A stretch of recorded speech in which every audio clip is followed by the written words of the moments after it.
Bismillahirrahmanirrahim. Assalamualaikum warahmatullahi wabarakatuh. Teman-teman yang dirahmati oleh Allah, semoga kalian semua dalam keadaan sehat walafiat, tak kurang suatu apapun.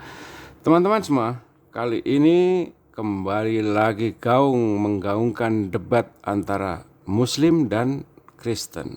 Kenapa cuma Muslim dan Kristen yang berdebat? Karena hanya dua agama ini yang mempunyai predikat agama syiar, atau selama masih banyak kata-kata dalam Al-Quran dicomot oleh biblos mereka, kami seluruh umat Islam akan terus-menerus menghantui kalian.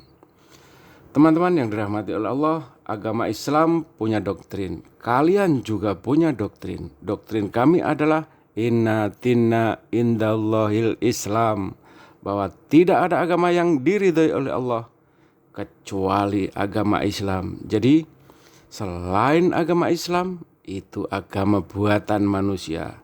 Oke teman-teman, jangan lupa di like, share, dan komen di video yang ada di channel saya. Semoga menjadikan amal kebaikan kita semua. Selamat mendengarkan. Masuk semua, logikanya masuk ke saya tuh. Kita satu frekuensi rupanya. Salam kenal. Dia bang, aku blender bang, aku blender. Rapatkan barisan. Oke siap. Masya Allah. Ya, ini kan oten-oten yang agak menguasai Bible, biar kita edukasi mereka untuk memahami. Setelahnya pendeta Esra Suhuru itu sangat disayangkan. Beliau punya nama tapi keilmuannya minim, tak ada sama sekali ilmu. Tapi mungkin pendeta Esra Suhuru itu di jemaatnya dia sudah hebat, tapi bagi kami apologet Islam, beliau itu bagi kami apologet, bagi kita apologet, beliau itu masih layak untuk daftar sekolah minggu dulu untuk penguasaan Bible. Bahasa politiknya tinggi, politik di dalam mengolah bahasa penguasaan Bible-nya, tapi menurut saya wallahi dia nggak ada apa-apanya. Materinya itu minim sekali. Kalau dia hanya mengandalkan hermeneutika, ekseges dan seterusnya, bagi saya beliau belum layak untuk diskusi dengan Bang Suma. Belum, masih jauh. Dia harus sekolah 127 tahun, 6 bulan lagi baru bisa berulang-ulang. Iya, karena dia hanya lebih mengedepankan doktrin. Nah, itu alasannya kenapa pendeta-pendeta ternama ini nggak berani berhadapan dengan apologet muslim lainnya. Saya kira begitu, Pak Pendeta Blender. Semangat terus, umat membutuhkan antum. Ya, termasuk sahabatku Gemah ada di sini, murid paling malas masuk kelas. Semoga beliau sehat selalu. Cuman bang, jangan sampailah kita ini diskusi. Aku kadang-kadang yang aku takutkan diskusi sama Oten ini naik tensi, naik asam urat. Ini masalahnya naik burung juga. Aduh mah hancur kita ini. Masalah. Apa yang kalian jawab? Ini yang aku takutkan. Karena nanti ketika Om Nambe masuk rumah sakit, dia tanya sama dokternya, sakit apa pak? Gara-gara debat sama Oten. Apa itu Oten? Orang Kristen. Loh, saya juga orang Kristen, kata dokternya. Mati aku. Terakhir di kota bukan diobatin. Aduh, mati. Dikasih sunti mati. Iya, sudah mati gara-gara Oten ya kan. Aduh, hancur. Iya, Masya Allah. Ya, iya, silakan. Salam Bang Juma. Iya, Bang Heri. Ini Bang Juma. Masya Allah. Bang Zuma, mau nanya, itu bantal yang dulu kita tidur di belakang kelas gimana Bang? Masih ada Bang? Itu dimasukkan ke museum sekolah, Bung. Allahu Akbar, Masya Allah. Ya udah, semangat lagi. Alhamdulillah ada warna baru di dunia apologet dengan hadirnya pendeta, siapa namanya? Pendeta Rambo Hutapea, Masya Allah. Pendeta syariat, pendeta syariat. Pendeta syariat. Pendeta syariat. Bandel-bandel kali Oten. Assalamualaikum. Waalaikumsalam. Saya ini izin ada turun Bang Ardi. Loh, kok turun pula? Ini pendeta juga Ini ini. masih ada yang kosong itu di bawah, Bang Ardi. Kalau Tinora ini pendeta, tapi dia karena dia wanita maka kita sebut pinditi.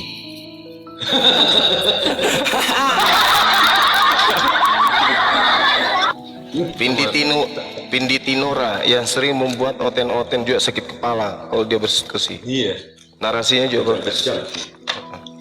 Ayo semangat semuanya. Lanjutkan. Bang Verhos, itu Bang Verhos Oten apakah masih berani di room ini?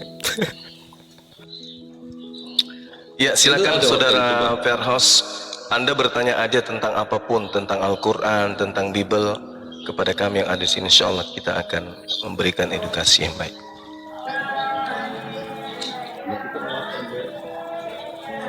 Ayo Feros, silakan Feros. Itu ada Bang Zuma sekalian nanya gitu. Kayaknya tidur Kalau ya. sama blender pasti kamu udah berantakan, udah Tidur. cecer otaknya. Jadi dasarnya pun memang tidak ada. Dari nama Allah saja sudah jelas di Kejadian 1 ayat 1, pada mulanya Allah menciptakan langit dan bumi. Kemudian Islam juga menyatakan Allah lah menciptakan langit dan bumi. Nama Allah ini nggak paham. Begitu sempurnanya Tuhan itu menciptakan namanya, sehingga kalaupun dirubah namanya tetap dia menyatakan ada. 4 huruf nama Allah itu alif lam lam ha. Kita runut namanya, kita huruf per huruf ya. Jika satu huruf kita ambil, kita hilangkan hurufnya menjadi lillah. Lillahi ma fis samawati wa ma fil ard. Milik Allah lah semua yang ada di langit dan bumi. Jika kita hilangkan lagi satu huruf, maka tersisa tinggal 2 huruf. Dibaca lahu. Lahu ma fis samawati wa ma fil ard. Bagi Allah apa yang ada di langit dan di bumi. Kita hilangkan satu huruf lagi dan dibaca hu. Qul huwallahu ahad. Jelas satu huruf kalaupun dihilangkan tetap ada Allahnya. Nah, ketika kita hilangkan semua hurufnya itu, tidak ada lagi yang terlihat. Sesuatu yang tidak terlihat disebut ghaib. Al-Baqarah ayat 3, allazina yu'minuna bil ghaibi wa yuqimunas shalah. Mereka yang beriman kepada yang ghaib dan melaksanakan salat. Nah, begitu sempurnanya nama Allah itu, begitu sempurnanya, nggak pantas disandingkan dengan Yeskil 16:25, merenggangkan kedua pahamu, menyingkap auratmu di hadapan mereka. Coba susunya dijamah-jamah, nggak pantas. Begitu dimuliakannya nama Allah itu, nggak pantas disandingkan dengan Bible kalian. Tapi kalian tidak mengakui, tidak mau mengakui. Ditanya, tanpa adanya penyalipan maka tidak ada Yesus, tanpa adanya penyalipan maka tidak ada Kristen, tanpa adanya penyalipan maka tidak ada Bible. Pertanyaannya, siapakah Tuhan kalian sebelum Yesus disalib? Nggak ada yang bisa jawab. Yang Yahweh lah, Elohim lah, apalah semua. Banyak kali, ada 12 kurasa Tuhan kalian. Entah pemain bola atau apa, nggak ngerti aku. Coba di mana esanya? Mana esanya coba? 12 nama Tuhan kalian. Aku nggak tahu siapa kipernya. Itulah ketika ditanya, tanpa ada penyalipan. Coba kalian kadang-kadang banyak kalian belajar, memang kami sadar. Coba jangan melawan. Kadang-kadang melawan menghujat. Ketika terpojok menghujat, itu saja. Kurasa hotel nih, kalau nggak menghujat ada yang kurang rasanya ya. Rasanya kurang, ada yang kurang gitu loh. Ada yang nggak enak. Mana hukum kasih sempak lah hukum kasih kayak gitu. Pede banget Bang Blender ngomong gini, ya Allah. Kami yang deg-degan Bang Blender. Blender. Apa? Kontrol. Aku kalau udah emosi kayak gini, yang buat aku nggak tanek burungku ini, makanya harus dilepaskan. Ini masalahnya. Dari tadi Verhos ini nggak nyambung. Guru kita di sini. Ya nggak apa-apa. Ada guru kita di sini. Bang Juma, izin Bang Juma.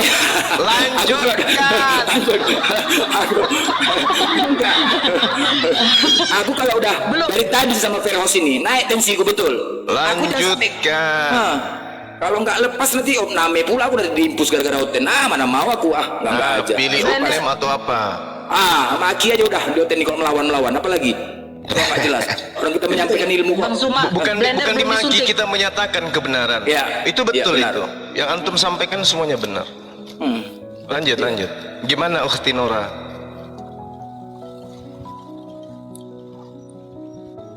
Pagi lupa saya menyuntiknya. Kayak ginilah jadinya dia. Gak apa-apa. Memang harus ada yang tampil seperti ini di kita. Assalamualaikum semuanya. Tapi memang harus ada Nuaiman di abad 23 ini 2004 ini. Harus ada Nuaiman yang seperti ini. Iya, benar. Jadi Islam itu ada Abu Bakar, ada Umar, ada Utsman, bahkan ada Nuaiman. Dia walaupun mabuk tapi tetap Tuhan dia Allah. Walaupun mabuk dia tetap mencintai Rasulullah. Gitu kan? Harus ada Nuaiman ini gitu loh, teman-teman. Jadi kita yang para guru-guru ini ya memang harus ada tugasnya masing-masing. Dan kita harus bersatu, teman-teman. Al-haqqu bila nizamin yaglibuhul batil bila nizamin.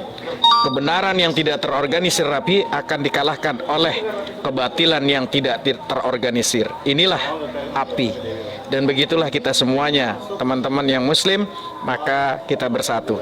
Wallahu taala alam bisawab. Lanjut. Allahu Akbar. Masya Allah. Kalau Verhosnya nggak ngomong, dia nggak standby lagi, ya diturunkan, naikkan aja Oten yang lain. Kalau Udah Bang mati gua rasa Ardian itu. sama Udah mati dia tuh. Udah mati gue rasa. Dari tadi tuh mati gue rasa.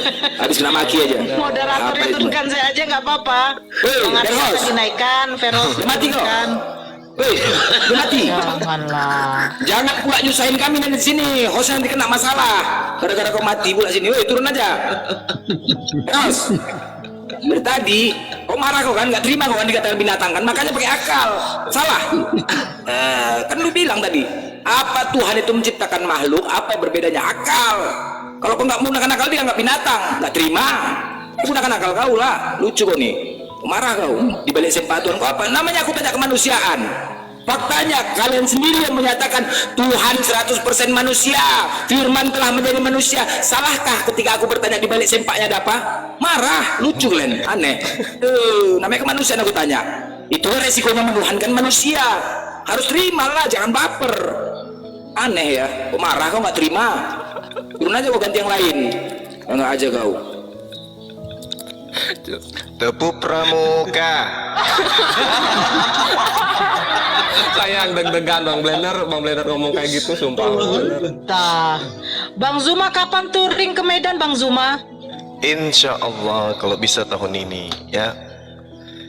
Alhamdulillah, amin. Mudah-mudahan ya Bang Zuma ya, ke Medan langsung ya Bang Zuma. Nanti langsung ketemu sama siapa nih? Si pendeta nih. Ya, Bang Zuma waktu itu pernah kita ke cari. Medan ketemu siapa banyak dulu ya. Bang Juma, nanti ku tarik ya. Makanya orang ini nggak pernah mau jumpa sama aku. Kalau ada jumpa di jalan ada Oten. Woi Oten, kok sini kok. Kita debat langsung yuk. Kita debat langsung yuk. Oten, sini kok Oten. Oh di Medan kan banyak kali Oten. Banyak kali Oten di Medan. Aja, debat yuk. Gak marah, lebih enak lagi offline. Udah hidup Peros. Udah buka min kau. Peros. Woi. Ya, aduh saya. Iya, mak lontong kok ya, aku ceramah tidur kok ya, kurang ajar kok ya memang ya. Aku sampai ketiduran tadi. Blender, dia sholat, Blender. Dia sholat. Tidur pula kau. Waktunya sholat. Sholat. Dia sholat. Tidur kok, aduh. Jadi yang ngorok tadi kau yang ngorok. Iya. Inilah nggak ada otak kok, kayak mana orang dari tadi kau diskusi ngapain kau di sini? Lontong juga kau memang, iya tahap aja kau, kayak gini lah. Udah tahap lagi. Namanya juga apa ya, mendengarkan Yang ianya iblis di dalam diri kau itu ketua PAC, ketua ranting, makanya kayak gitu. Tidur aja kau ketua iblisnya, gitulah. Jadi susah. Iblis di dalam kalian nih, ketua ranting, ketua PAC, jadi agak berat memang. Ya gitulah. Di dalam diri kau nih, udah ketuanya semua. Jangan kau dengar congor Blender tuh, tidur aja kau. Pasti gitu ya kan? Tidur. Gitulah. Bisa pula orang menyampaikan kau tidur. mana tadi ya debatnya ya. Nah, lo itulah. Pikir kau udah mati. Hidup kau. Ya Allah, Verhos. Memanglah kau. Blender tadi tuh ngoceh sampai aku ketiduran. Kau dianggap seperti nyerita dongeng kau, Blender. Dibuat si Verhos. Nah, itulah, Mana ini kayak itu, gini lah. Blen? Makanya aku bilang iblisnya dalamnya ketua PAC semua nih dalam dirinya nih. Makanya kayak gitulah. Nggak usah kau dengar itu congornya itu. Pasti gitu. Kurang ajar nih memang, orang diskusi dia tidur. Cakap kau aja mau didengar, cakap kami nggak mau dengar. Lontong juga kau. Suka hati kau aja. Salahnya orang tidur aja. Makanya aku tanya sama kau. Kau siap-siapkan aja diri kau nanti. Jangan bangga kali kau ketika Yesus kau datang untuk menghakimi. Pertanyaannya. Dan bangga kali kau. Kau arti menghakimi aja nggak sadar kau apa arti menghakimi coba? Apa? Menghakimi? Ya menghakimi lah, dianukan apa lagi namanya menghakimi? Ya oke. Bagaimana hakim itu sikapnya? Bertanya kan, apakah anda begini begitu? Kan Ya begitu. beda lah, Nah, beda. apa? Cara Tuhan menghakimi itu nggak seperti yang anda. Sepak kau tuh kau ya suka-suka hati kau generasi kau. Kalau ketika Tuhan datang menghakimin, kau tanya sama kau, pernahkah aku mengatakan diriku Tuhan? Terus apa jawaban kau? Pernahkah? Apa tadi? Pernahkah diriku mengatakan Tuhan? Pernah. Hah? Di mana? Di itu Yohanes 13. Di mana? Aduh, mana? Aduh, hancur. hancur gini lah, ajab Mereka lah. percaya lagi. Diazab sama malaikatnya, digebuk dia sama malaikatnya. Iya, ketepak, hajar, pak, katanya, hajar, ketepak, pukul aja nih katanya. Coba, ajab dihajar kau, siap-siapan badan kau. Dan kau bangga. Apakah kau Bani Israel, Firas? Ya tentang Apakah kau Bani Israel? Coba, apa jawaban kau? semua itu akan Hei, apa ya, disangka. apakah kau Bani Israel, Firas? Ini Indonesia. Loh, kan aku Bani Indonesia. Bani apa? Bani Indonesia, aduh. Bani Indonesia. Suka hati kayaknya. Oh, Kitabnya ya, blender, itu. kitabnya. Itu begini loh, itu maksudnya gini loh. Jadi Israel itu kan bangsa pilihan nih ya, toh. Jadi yang dibenahi dulu adalah orang-orang Israel, karena orang Israel itu bangsa pilihan yang harus dibenahi dulu tentang Suka-suka hati kau aja ngatur Tuhan ya? Hah? Suka-suka hati kau ngatur Tuhan? Enggak, itu maksudnya begitu. Ah, beginilah. Setelah itu Inilah baru Kristen ini. ke seluruh bangsa. Simpel. Bangsa Indonesia. Makanya kalau ditanya Oten inilah Kristen ini, simpel menjawabnya, enak, enteng menjawabnya, enteng. Jangan Tapi kalau udah konsep ketuhanan, makan bodrek kita, makan bodrek.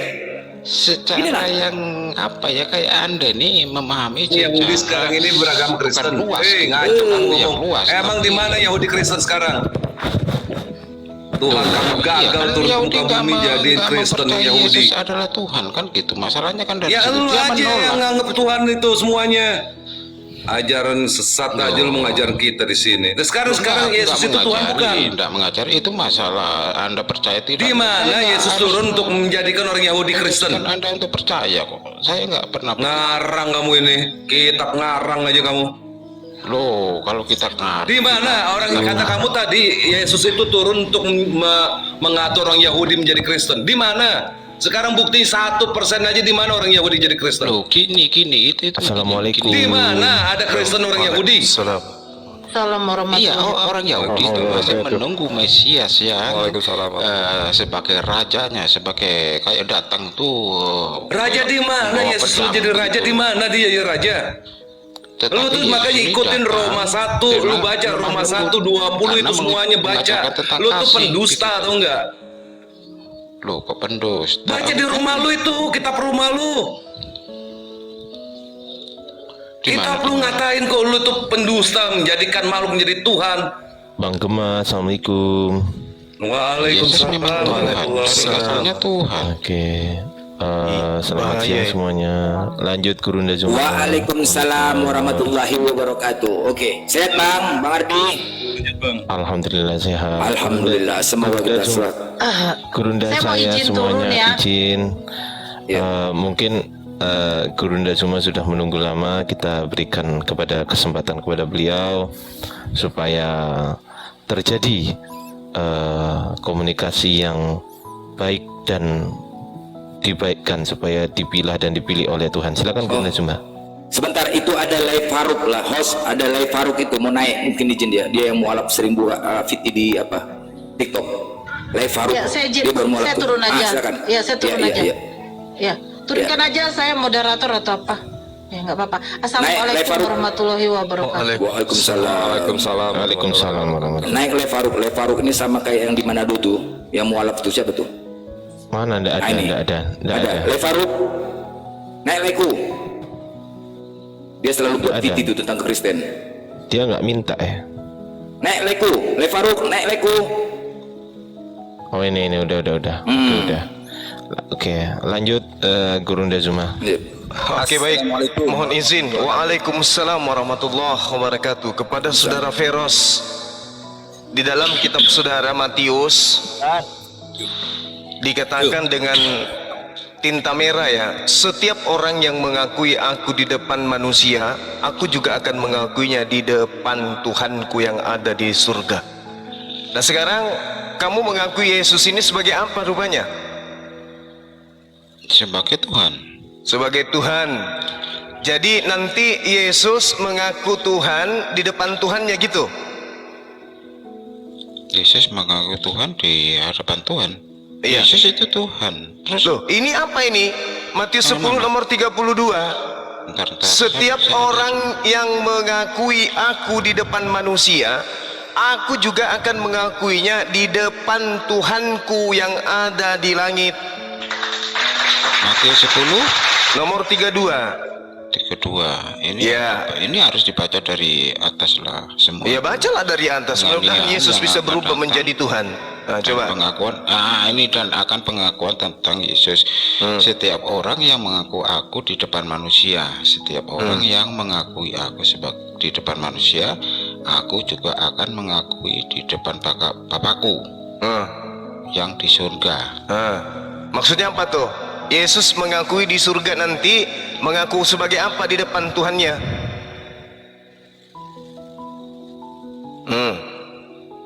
Ini kan setiap orang yang mengaku aku di depan manusia. Aku juga akan mengakuinya di depan Tuhanku di surga. Di mana? Yesus mengakuinya apa di depan Tuhannya nanti? Wahai Tuhanku, ini Kristen mengakui aku sebagai Tuhannya. Nah, gitu maksudnya. Kayak gitu. Terus ayat ke selanjutnya, tetapi barang siapa yang menyangkal aku di depan manusia, jangan dulu ke situ, ini dulu. Anda mengakui Yesus. Tunggu, sabar. Nanti akan Anda salto 2 kali, 3 kali, 4 kali sampai 20 kali di sini di data 3-3-nya. Ini dulu. Setiap orang yang mengakui aku di depan manusia, kami umat Islam mengakuinya dia sebagai nabi, rasul kepada Bani Israel. Kamu mengakuinya sebagai Tuhan. Nanti Yesus di hadapan Tuhannya di surga, kira-kira yang benar ente atau kami umat Islam? Yesus mengaku nih sama Bapa, Tuhan, ya Yesus, ini orang-orang yang hitam mukanya ketika di bumi dia mengakui aku Tuhan. Kalau yang ini yang bercahaya mengakui aku Nabi. Yang manakah yang benar wahai Tuhan? Kira-kira Tuhannya Yesus berkata apa? Yesus, engkau juga Tuhan junior gitu. Yesus, engkau adalah jelmaanku gitu maksudnya. Yesus, engkau adalah aku gitu. Giliran ditanya sama pendeta blender sebagai manusia dalam sempaknya ada apa, kamu bingung. Gimana tuh, Peros? Ya itu kan pertanyaan konyol kali itu. Loh kok konyol pula? Ini pengakuan Yesus. Yesus yang berkata, setiap orang yang mengakui aku di depan manusia, aku juga akan mengakuinya di depan Bapakku. Bapak di sini Theos. Theosku artinya Tuhanku. Surga di sini adalah uranion, artinya di langit, bukan di surga. Setiap orang yang mengakui aku di depan manusia, aku juga akan mengakuinya di depan Tuhanku yang ada di langit. Nah sekarang ketika Yesus mengaku di hadapan Tuhannya, dia mengaku sebagai apa? Wahai Tuhanku, aku ini juga adalah Tuhan. Kayak mana nanti tuh? Ada 2 Tuhan berhadapan. Sudah benar nggak pengakuan saudara? Hakikatnya kan satu. Bagaimana satu ini? Dia mengakui di hadapan Tuhannya. Bagaimana Anda mengatakan dia satu? Ntar ini masih saya baca ini ada maksudnya ini. Ada maksudnya. Yesus itu hamba, Yesus itu nabi. Ya Bani Israel, inni Rasulullahi ilaikum.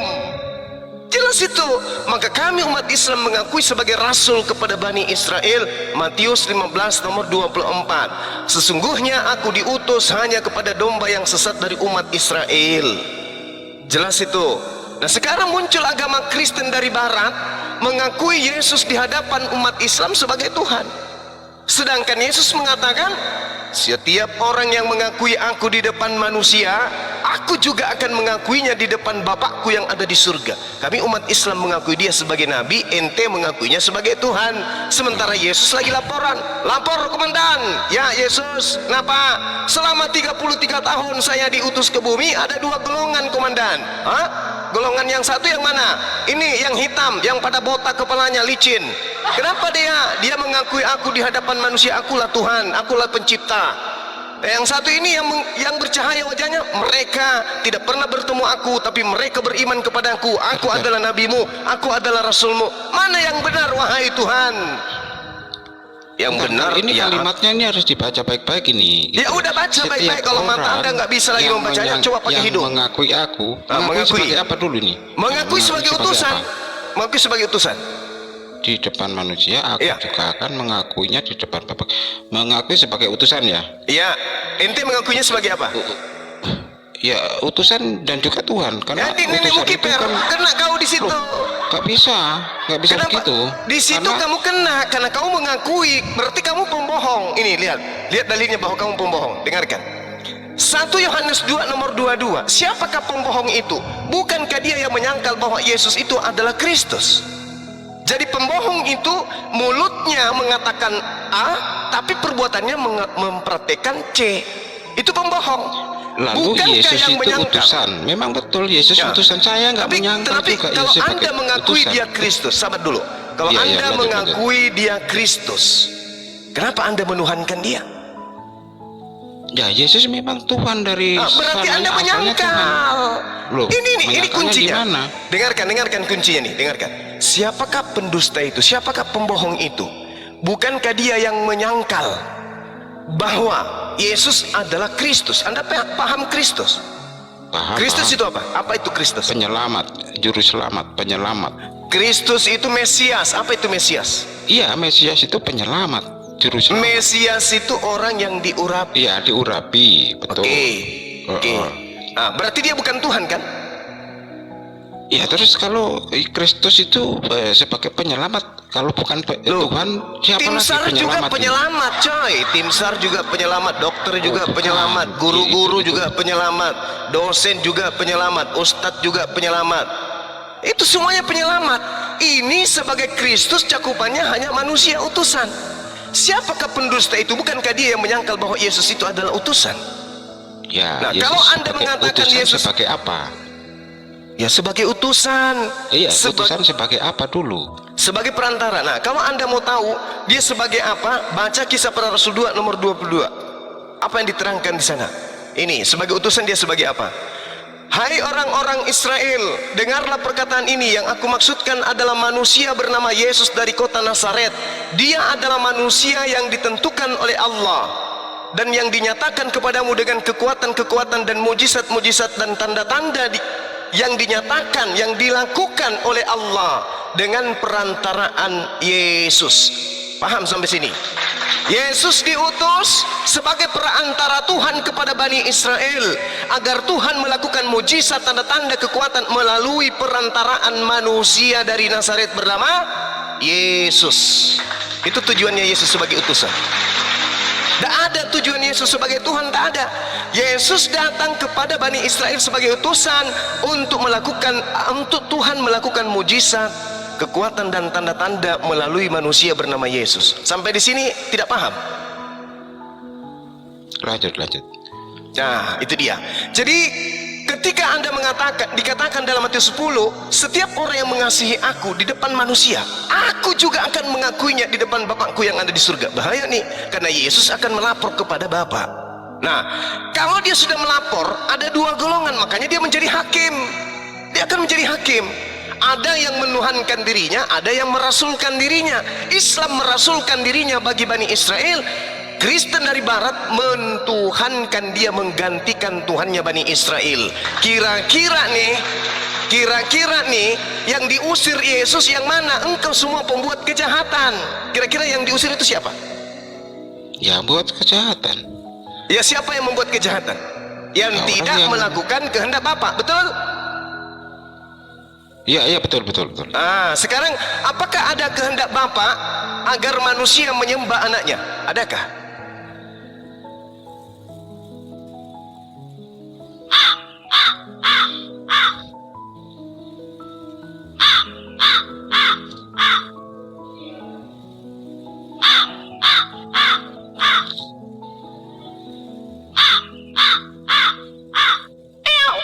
Lanjut sebentar. Oke. Jadi saudara, saatnya lah Anda berterima kasih karena Anda hidup di tengah-tengah umat Islam yang kemudian mampu mendorong dan mendobrak akal saudara untuk keluar dari lingkaran setan. Kita maju ke dalil berikutnya. Setiap orang yang mengakui aku di depan manusia, aku juga akan mengakuinya di depan Tuhanku yang ada di langit. Tetapi barang siapa menyangkal aku di depan manusia, aku juga akan menyangkalnya di depan Tuhanku yang ada di langit. Ya, ini menyangkal apa ini? Tentang apa? Oke, baik. Mari dengarkan. 1. Oke. Yohanes 12:49. Bapakku yang mengutus aku. Matius 15:24. Aku diutus hanya kepada Bani Israel. Yohanes 17 nomor 3. Yesus yang telah engkau utus. Matius 10 nomor 40. Dialah Allah yang telah mengutus aku. Matius 23 nomor 10. Hanya satu pemimpinmu, yaitu Mesia. Mesia di sini adalah pembimbing manusia Bani Israel yang menyandang sebagai domba tersesat. Kemudian Markus 6 nomor 4. Yesus berkata bahwa dirinya hanyalah seorang nabi. Lukas 4:18. Dialah yang telah mengutus aku. Lukas 4 nomor 24. Yesus berkata bahwa dirinya hanya seorang nabi. Lukas 4:43. Untuk itulah aku diutus kepada Bani Israel. Lukas 7 nomor 16. Yesus membenarkan orang-orang yang mengatakan dirinya adalah nabi. Lukas 7:39. Yesus diam saja ketika orang menyebut dirinya sebagai seorang nabi. Lukas 9:48. Dialah Allah yang telah mengutus aku. Lukas 10:16. Dialah Allah yang telah mengutus aku. Yohanes 4 nomor 34. Dialah Allah yang telah mengutus aku. Yohanes 4 nomor 44. Yesus bersaksi bahwa dirinya hanyalah seorang nabi. Yohanes 4 nomor 19. Yesus membenarkan wanita yang menyebut dirinya hanya sebagai seorang nabi. Yohanes 6 nomor 38. Dialah Allah yang telah mengutus aku. Yohanes 6 nomor 39. Dialah Allah yang telah mengutus aku. Yohanes 6:57. Bapa yang telah mengutus aku. Yohanes 7:16. Bapa yang telah mengutus aku. Yohanes 7:33. Dialah Allah yang telah mengutus aku. Yohanes 8 nomor 29. Dialah Allah yang telah mengutus aku, mengutus aku, mengutus aku, mengutus aku, mengutus aku. Ketika ada orang yang menyangkal aku ini bukan utusan Tuhan, maka aku pun akan menyangkalnya di depan Tuhanku di surga. Tolong tunjukkan satu data di atas muka bumi ini dari kalangan pengarang-pengarang Bible di mana Yesus mengaku Tuhanlah yang telah mengutus aku menjadi Tuhan. Akulah Tuhan yang diutus oleh Tuhan. Akulah Tuhanmu, tidak ada Tuhan yang lain. Tunjuk kepada kami. Tak ada. Yang Yesus ajarkan di tengah-tengah Bani Israel, Bapakku yang di surga telah mengutus aku. Aku utusan Bapa. Dialah Bapa yang telah mengutus aku. Bahkan ending syahadatnya, hidup kekal itu adalah mereka mengenal Engkau satu-satunya Tuhan dan mengenal Yesus yang Engkau utus, yang Engkau utus, yang Engkau utus. Barang siapa yang menyangkal aku adalah utusan Tuhan untuk Bani Israel, aku pun akan menyangkalnya nanti di hadapan Tuhanku yang ada di surga. Anda mau kemana kira-kira? Anda mau kemana? Ayo.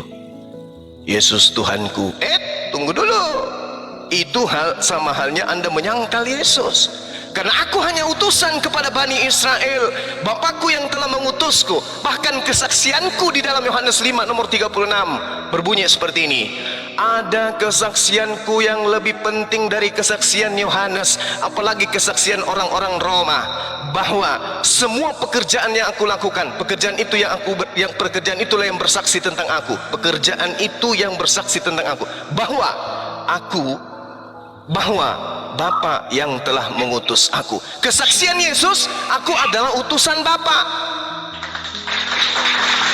Barang siapa yang menyangkal kesaksian Yesus, apa kata Yesus? Aku juga akan menyangkalnya di depan Bapakku yang ada di surga. Makanya di dalam 2 Yohanes 1 nomor 7, siapakah pendusta itu? Siapakah penipu itu? Siapakah pembohong itu? Bukankah dia yang pergi ke seluruh bumi yang tidak mengaku bahwa Yesus datang sebagai manusia? Anda mengatakan, oh memang Yesus itu datang sebagai manusia. Oke, stop. Kenapa Anda tuhankan? Karena dia adalah Tuhan. Berarti Anda menyangkal. Berarti Anda adalah penyesat. Demikian. Silakan yang lain. Allah, luar biasa penjelasan dari Guru Ndazuma ya. Tanggapan dari beliau memang sungguh-sungguh masuk logika, dan bantahan dari Bang Feros sepertinya kurang memberikan edukasi yang berarti. Maka kita akan memberikan kesempatan bagi yang lain. Di sini ada Ustadz Muhammad Hanafi atau mungkin teman-teman muslim yang lain ingin memberikan tambahannya. Silakan Ustadz-ustadzku. Mungkin Ustadz Gema Islam atau Ustadz Pendeta Ustadz Hanafi, ya silakan Ustadz. Ya. Sebetulnya tadi udah sama Ferros dan ada Mr. TB sih tadi sebetulnya. Makanya kita bilang, ayolah kita mengedukasi. Ya tapi lepaskan dulu doktrin-doktrin. Bahasa saya selalu persingkat gini. Kalau ingin mencari kebagusan, kebenaran, kebaikan, ingin tahu indah atau tidaknya satu bangunan, jangan di dalam bangunan dulu. Keluar dari bangunan itu, lihat dari depan, masuk pintu, koreksi semuanya. Ya, makanya gunakan akal kita dengan baik. Nah tadi sebelum ada gurunda kita datang, saya bilang, maka Bang, begitulah kalimat subhanallah, maha suci Allah. Lalu perbedaannya kalau kami dengan sifat yang namanya salbiyah. Nah konsep-konsep ketuhanan inilah yang harusnya didiskusikan dengan baik dan benar. Tadi saya sudah bilang, ada Ferhos juga, bagaimana ketika kita kalau ada anak yang bertanya gitu loh tentang masalah, Pak, kenapa kok Tuhan begini? Kita harus jelaskan supaya akal ini mampu. Anak-anak kita menjelaskan akal kita ini masuk kepada anak-anak. Bagaimana mungkin Tuhan itu akan menjadi sesuatu yang tidak baik? Maka bukan kami yang menghinakan Tuhan Anda, tetapi memang posisinya Anda harus belajar dulu. Perbanyak aja referensi bacanya di Bibelnya. Nah, kalau bertanya tentang salbiyah di konsep Islam, apa itu salbiyah? Hiya kullu sifatin dallat ala nafi ma la yaliku bihi jalla wa azza. Ialah tiap-tiap sifat yang menunjukkan atas menafikan barang yang tidak pantas untuk Allah Rabbu Jalla Jalaluh. Artinya apa? Jangankan orang Kristen, Buddha, Hindu, ateis, agnostik, orang yang tidak bertuhan bertanya, kalau memang itu Tuhan ada, kapan adanya? Kalau Allah itu memang Tuhan, di mana tempatnya? Kalau Allah itu memang Tuhan, seperti apa rupanya? Mukhalafatul lil hawadis, Allah itu berbeda dengan yang baru. Laisa kamislihi syai'un fil ardi, tidak ada yang menyerupai di muka bumi ini karena Tuhan Maha Suci. Lalu tadi saya sempat tanya sama Ferhos, mungkinkah Tuhan yang Maha Kuasa bisa tidak kuasa? Lalu dia jawab, ya bisa aja tidak kuasa, berarti bukan Tuhan. Jadi kita mengedukasi ke teman-teman semuanya di bawah, inilah yang lagi kita adu. Secara akal ini bisa nggak mengakui Tuhan itu kalau Tuhan jadi lemah? Maha kuasa lawannya apa? Tidak kuasa. Putih lawannya apa? Hitam. Kan begitu. Nah inilah saya selalu mengajarkan ke teman-teman, gak apa-apa kita berbeda, tapi tolong edukasinya jangan sampai nanti ada hujatan. Itu saran saya. Jadi teman-teman, begitulah ceritanya. Bahkan sampai orang-orang agnostik, Hanafi, saya tidak percaya dengan adanya Tuhan, saya meyakini akal saya. Oh ya sudah, berarti antum telah menuhankan akal antum secara tidak langsung. Kamu menuhankan yang menciptakan akal kamu. Lalu disitulah berapa banyak orang-orang yang berpikir dengan akalnya dengan jernih, dengan baik, dengan benar, dia terpanggil untuk dia masuk login. Karena itulah logika kita berpikir harusnya dengan baik dan benar. Begitu Bang Ferhos. Dan silahkan teman-teman guru-guru yang lain. Wallahu ta'ala alam shawab. Maka ketika ditanya, kalau memang Tuhan itu ada, di mana adanya? Kalau Tuhan itu memang Allah itu memang Tuhan, di mana tempatnya? Kalau Allah itu memang Tuhan, seperti apa rupanya? Masa, waktu, tempat itu ciptaan Allah. Bagaimana mungkin Allah ada di ciptaannya? Saya ulang, kalau Allah itu memang Tuhan, kapan adanya? Kalau Allah itu memang Tuhan, di mana tempatnya? Kalau Allah itu memang Tuhan, seperti apa rupanya? Anak-anak pun banyak bertanya seperti itu. Lalu kami jawab, anakku, masa, waktu, tempat itu ciptaan Allah. Bagaimana mungkin Allah ada di ciptaannya? Dan supaya tidak ada kalimat untuk merendahkan Tuhan, subhanallah, maha suci Allah. Wallahu ta'ala a'lam bishawab. Seperti itu. Lanjut yang lain. Masya Allah. Lanjut guru ya. Mungkin ada tambahan. Kita pendeta kita dulu. Pendeta Blender. Silakan pendeta Blender, mau ada yang disangkal dari ucapan Anda sendiri, silakan. Wah, pingsan pendetanya. Ya. Dari teman-teman muslim yang lain, silakan. Assalamualaikum warahmatullahi wabarakatuh. Waalaikumsalam. Masya Allah, bagus sekali tanggapannya Bang Gema Islam. Silakan Gurunda, sudah ditanggapi. Subhanallahumma wa bihamdika, langsung tutup ya. Oh belum ya? Oh iya, lanjut. Ya begini. Begini ya. Kenapa umat Islam ini selalu mengadakan satu diskusi di media sosial ini? Karena satu, kalimat-kalimat yang ada di kitab mereka itu sudah mencemooh ataupun memfitnah apa yang dilarang dalam Al-Quran. Seandainya kitab mereka itu menggunakan kata lain dari kata Allah, mungkin kami tidak akan pernah lagi mengadakan diskusi. sebagaimana dikatakan dalam Al-Quran, yaitu di surah As-Saff ayat 152, waladallahu wa innahum lakazibun. Allah mempunyai anak, sesungguhnya mereka benar-benar adalah pendusta. Oleh karena itu, kami sebagai umat Islam selalu menyuarakan suara kami bahwa menyatakan Allah itu tidak memiliki anak. Dan kebetulan di kitab mereka itu dikatakan Allah itu memiliki anak.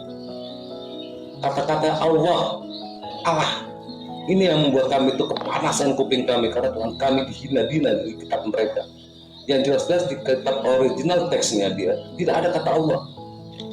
Nah, ini yang kami teliti secara detail dari kitab asli original sampai kitab terjemahan dari King James maupun dari bahasa manapun, tidak ada kata Allah di situ.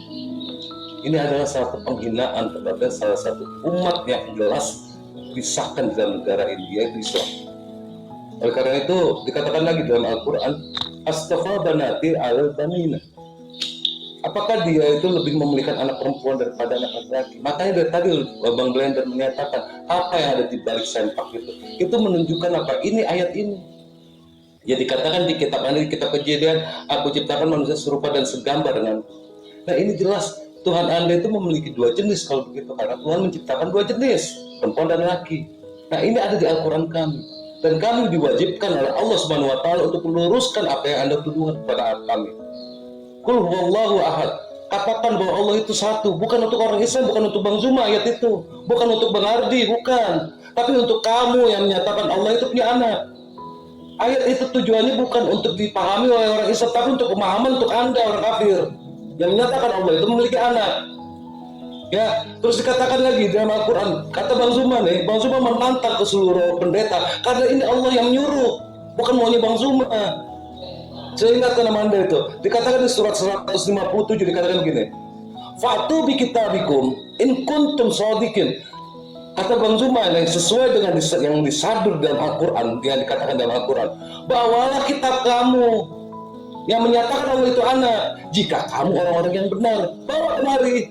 Yuk kita tes secara kita uji dengan diskusi secara ilmu, bukan asal congor doang.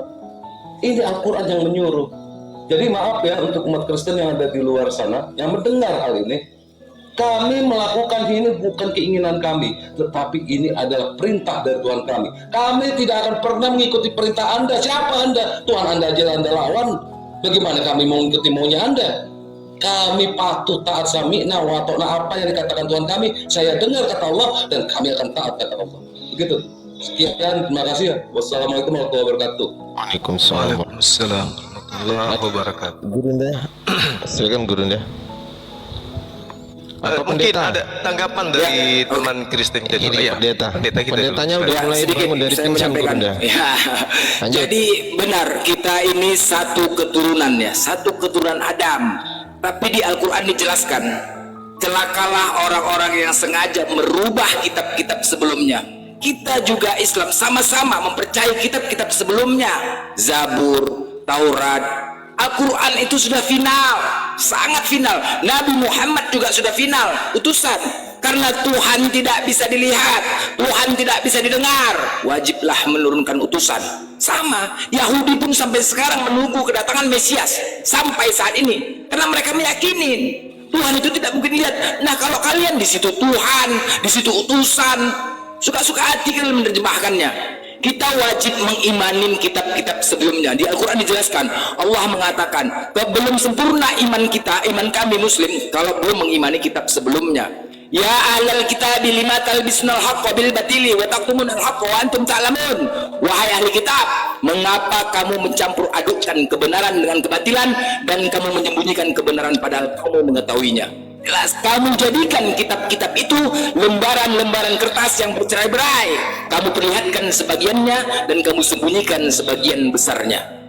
Dan tidak ada dan tidak mungkin Al-Quran ini dibuat oleh selain Allah. Tetapi Al-Quran membenarkan kitab-kitab sebelumnya dan menjelaskan hukum-hukum yang telah ditetapkannya. Tidak ada keraguan di dalamnya, diturunkan dari Tuhan seluruh alam. Jelas ini satu kitabnya sudah final Al-Quran. Coba seandainya kalian cari dan kalian bongkar, apakah Al-Quran itu ada berubah?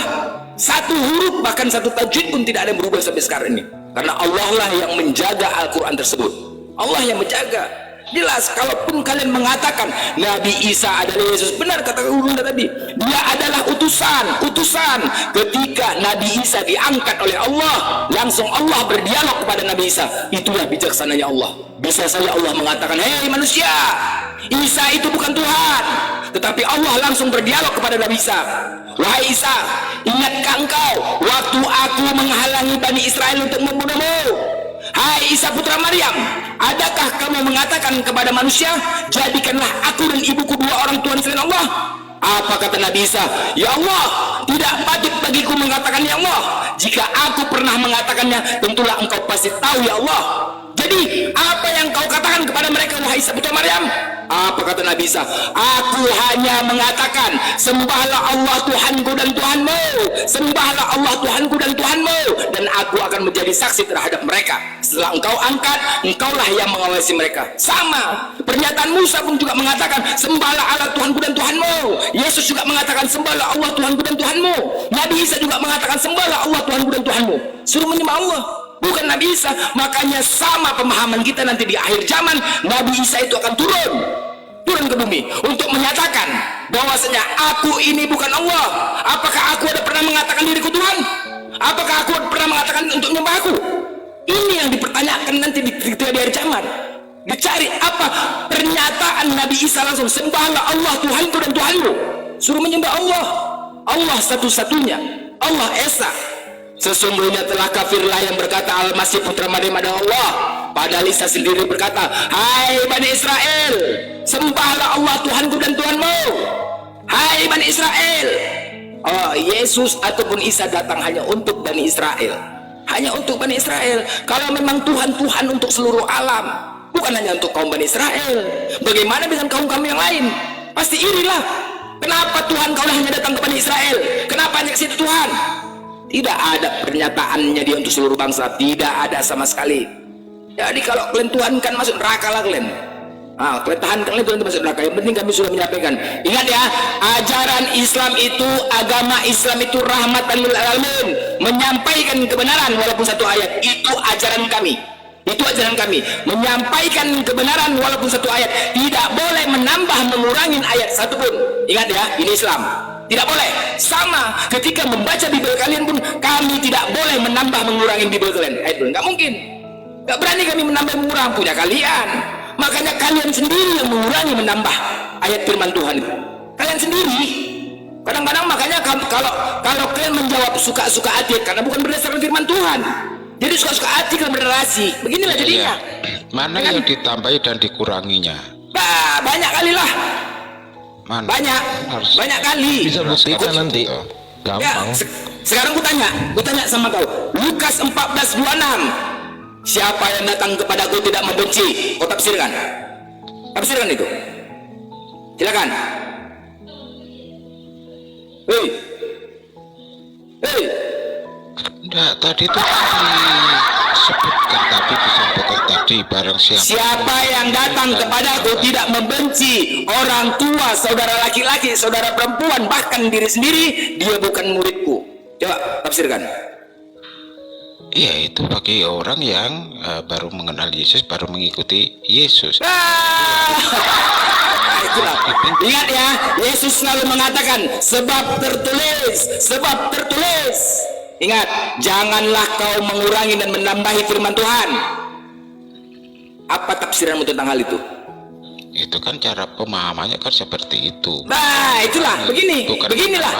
Makanya terlalu banyak denom kalian gara-gara apa? Menambahi dan mengurangi dan memahami tentang. Nah, kalau sudah tertulis segitu, apakah kau sudah membenci orang tuamu? Ya itu kan bagi orang yang baru mengikuti Yesus harus maksudnya gini itu. Jadi maksudnya itu lebih ya kita harus lebih mengasihi Yesus, mengasihi ini daripada mengasihi ke saudara-saudaranya. Begitu loh Mas. Iya, oke. Sekarang apakah kau sudah membenci? Aku tanya kepada Kopernos, apakah kalian umat Kristen sudah membenci orang tua? Ya enggak lah. Nah, itu ayat itu bagaimana? Iya, ini artinya ini dalam bahasa yang disampaikan itu tujuannya maksudnya supaya kita tuh lebih mengasihi ke Tuhannya, ke Yesus, begitu loh. Daripada orang tua? Iya, betul. Hah? Setelah itu baru ke orang tuanya, ke adiknya kita mengasihi, begitu. Ini aku bertanya tentang sebuah kalimat bahasa Indonesia yang baku, Feros. Aku belum tentu masalah ayat dulu. Tentang sebuah kalimat, siapa yang datang kepadaku tidak membenci. Tolong kau tafsirkan artinya itu. Iya, jangan ditafsirkan lurus-lurus begitu. Jadi apa itu maksudnya? Ini orang Indonesia enggak? Kau orang Indonesia? Ya orang Indonesia lah, tapi cara memahami enggak begitu. Jadi mana? Tidak ada persyaratan khusus untuk membaca Bible kalian, enggak ada. Tidak ada pengecualian. Coba kau tafsirkan itu. Ya itu sudah saya jawab tadi, itu seperti itulah. Apa jawabanmu? Kita ini harus lebih mengasihi ke Tuhan daripada. Astaga, beginilah, aduh mak, capek-capek sekolah orang tua menyekolahkan kau biar supaya pintar, jangan makin bodoh. Semakin dewasa, akal kita semakin dewasa juga. Ya, jangan makin cetek. Kayak ini tadi yang dikutip tadi saya sama Bang Suma ya, setiap orang yang mengaku aku di depan manusia, ini harus dibaca di perikopnya. Ini tentang penganiayaan yang akan datang dan pengakuan akan Yesus gitu loh. Ini nantinya ke arah penyangkalan gitu. Jadi jangan langsung diartikan ini setiap orang yang menyangkal aku di depan manusia, aku juga akan mengakuinya di depan Bapakku. Yang menyangkal aku di depan manusia, aku juga akan menyangkal di depan Bapaknya. Ini masalah nantinya penyangkalan yang udahlah Ferhos, kebenaran Kristen kan? Dari tadi aku dengar cakap tensiku. Kebenaran, Anda Kristen kan? Iya. Kebenaran, silakan minta tanggapan Anda. Kebenaran. Jadi berhala. Hei. Tengoklah. Tengok lagi. Hei, jadi berhala ke sini. Bangun. Meninggal. Mati pula di sini. Santai aja. Ya santai. Iya, santai. Nah, silakan kau tanggapin, silakan tanggapin. Apa yang? Ya, Pak Peros tadi sudah menanggapi dengan baik. Otak Anda aja nggak ngeh. Ya. Pak Peros, penjelasan Pak Peros itu paling baik loh. Dia bukan menjelasin, dia curhat tadi, curhat, bukan menjelasin. Enggak. Saya dengarkan. Apa? Dia curhat terus, habis itu tidur. Habis curhat dia tidur. Baik-baik. Apa? Coba dengarkan, pasang kuping baik-baik. Cerna apa yang dibilang Pak Peros. Baik yang dibilang Pak Peros itu. Coba kau yang sebutkan, coba kau yang sebutkan pernyataan Peros tadi. Coba kau sebutkan apa dikatakannya. Coba. Apa? Aduh, cemana lah Anda ini. Ya apa yang dikatakannya? Coba lah. Apa yang dikatakannya? Coba lah kau jawab. Coba kau jelaskan apa yang dikatakan Peros. Coba kau jelaskan. Dibilangnya tadi. Masa ya apa dibilangnya? Apa yang dibilangnya? Kami nggak paham. Coba kau jelaskan. Kalau saya lagi menjelaskannya, berarti saya mengangkangi Pak Peros. Untuk memastikan kalau kau benar-benar paham dengan apa yang dikatakan Peros. Coba silakan. Kami nggak paham. Coba kau ulangin. Oke. Pak Peros bilang, Anda tadi mengapa Anda mengatakan kalau seorang Kristen tidak membenci, berarti dia bukan seorang Kristen kan, sesuai ajaran Yesus, betul nggak? Itu dulu. Terus? Jadi Pak Peros menjelaskan, maksudnya di situ membenci bukan dalam arti sebenarnya, tetapi bagaimana kita lebih mencintai Tuhan daripada manusia. Karena di dalam hukum yang suka hati aku menjawab. Apa suka hati? Aku tanya sama kau, siapa yang datang? Dengar dulu ya. Ini bertanya masalah umum aja dulu. Sebuah kalimat bahasa Indonesia yang baku. Siapa yang datang kepadaku tidak membenci. Artinya apa? Ya udah, apa artinya tidak membenci. Ya tidak membenci. Tidak membenci. Apa yang maksud kau? Berarti wajib membenci. Wajib membenci orang tuamu, saudaramu. Kalau kau tidak membenci orang tuamu, maka kau bukan sebagai murid Yesus. Apakah kau sudah membenci? Bertabrakan dengan hukum kasih yang ditegakkan itu. Enggak saja. Mana kau lagi? Tidur. Lanjut Kurunda.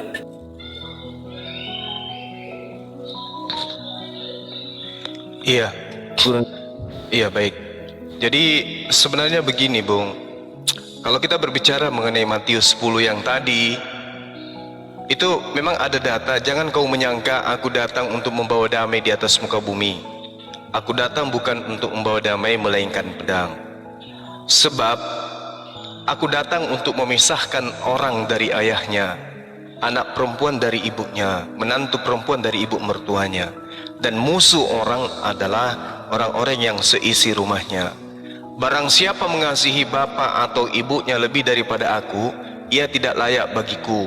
Dan barang siapa mengasihi anak laki-laki atau perempuan lebih daripada aku, ia tidak layak bagiku. Ini kalau kita tafsirkan bebas, inti pengajaran Yesus itu adalah kebencian. Jadi kalau kita baca tafsir, lanjutnya tuh Bang. sabar Bung, sabar. 38-nya gitu. Sabar Bung, sabar. Jadi membaca jangan putus-putus. Ya Bang. saya tahu, ini sebenarnya dalil ini bukan untuk kalian. Ini dalil untuk Bani Israel nih. Yesus datang ke tengah-tengah Bani Israel, mengajarkan dirinya sebagai utusan Tuhan. Orang-orang itu tidak percaya. Jadi untuk menjadi pengikut Yesus, kalangan yang percaya kepada Yesus itu kudu wajib membenci Bani Israel yang adalah ayahnya sendiri, ibunya sendiri, saudara-saudara sendiri, demi untuk memilih Yesus sebagai Rasul. Itu yang perlu saudara pahami. Ini bukan untuk kalian ini. Makanya kenapa ada kata penyangkalan? Siapa orang yang mengakui aku di depan manusia, aku juga akan mengakuinya di depan Tuhanku di surga. Maksudnya di sini, manusia yang menyangkal di sini adalah Bani Israel, bukan Kristen. Yesus yang adalah nabi, utusan Tuhan kepada Bani Israel, sebenarnya tidak ada hubungannya dengan Kristen. Kristen itu bukan umatnya Yesus. Kristen itu adalah umat yang menyusup masuk ke dalam pengajaran Yesus. Ini pengakuan Yesus kepada Bani Israel. Setiap Bani Israel yang mengakui aku di depan manusia sebagai utusan, aku juga akan mengakui di depan Elohim di surga. Barang siapa yang menyangkal aku di depan manusia, maksudnya barang siapa di antara Bani Israel yang menyangkal aku di depan Bani Israel, di depan manusia, aku juga akan menyangkalnya di depan Elohimku di langit. Tak ada hubungannya sebenarnya dengan orang Kristen di sini. Ini adalah pengakuan Yesus ke tengah-tengah Bani Israel, di mana Yesus mengajar mereka selama kurang lebih 3 tahun. Yesus ketika ngajar tidak ada muridnya dari Romawi, apalagi dari Kristen, tak ada. Ada Bang, ada hubungannya Bang. Ada. Siapa muridnya yang dari Kristen? Siapa? Jadi ini Bang ya, yang di ayat ke-32 tadi itu ini ada hubungannya dengan ayat-ayat di bawahnya ini. Barang siapa mengasihi bapak atau ibunya lebih daripada ia tidak layak lagi. Iya. Barang siapa mengasihi anak laki-laki perempuannya lebih daripada aku, ia tidak layak.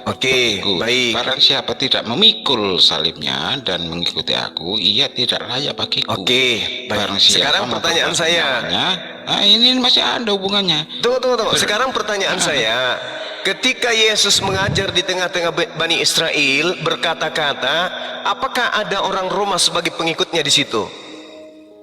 Ya di sini saja, barang siapa menyebut seorang ini nabi yang sebagai tertulis, nabi, ini yang tertulis di dalam kitabmu. Pertanyaan saya, ketika Yesus datang di tengah-tengah Bani Israel, apakah Yesus juga berdakwah kepada orang Roma?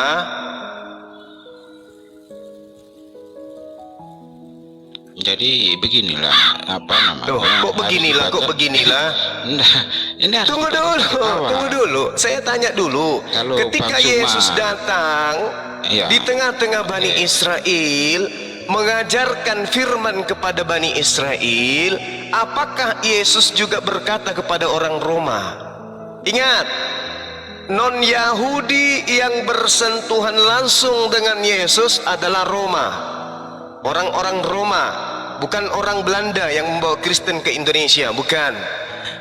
Yesus datang di tengah-tengah Bani Israel, mengajar Bani Israel, murid-muridnya hanya Bani Israel, domba-dombanya hanya Bani Israel.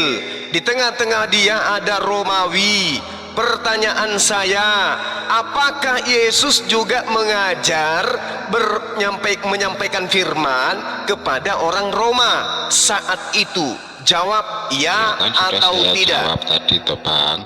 Jadi Israel itu adalah bangsa pilihan. Jadi yang ini kan adalah orang Israel dulu. Begitu nanti setelah itu baru yang dibenahi itu orang Israel dulu, karena orang Israel itu adalah bangsa yang tertentu.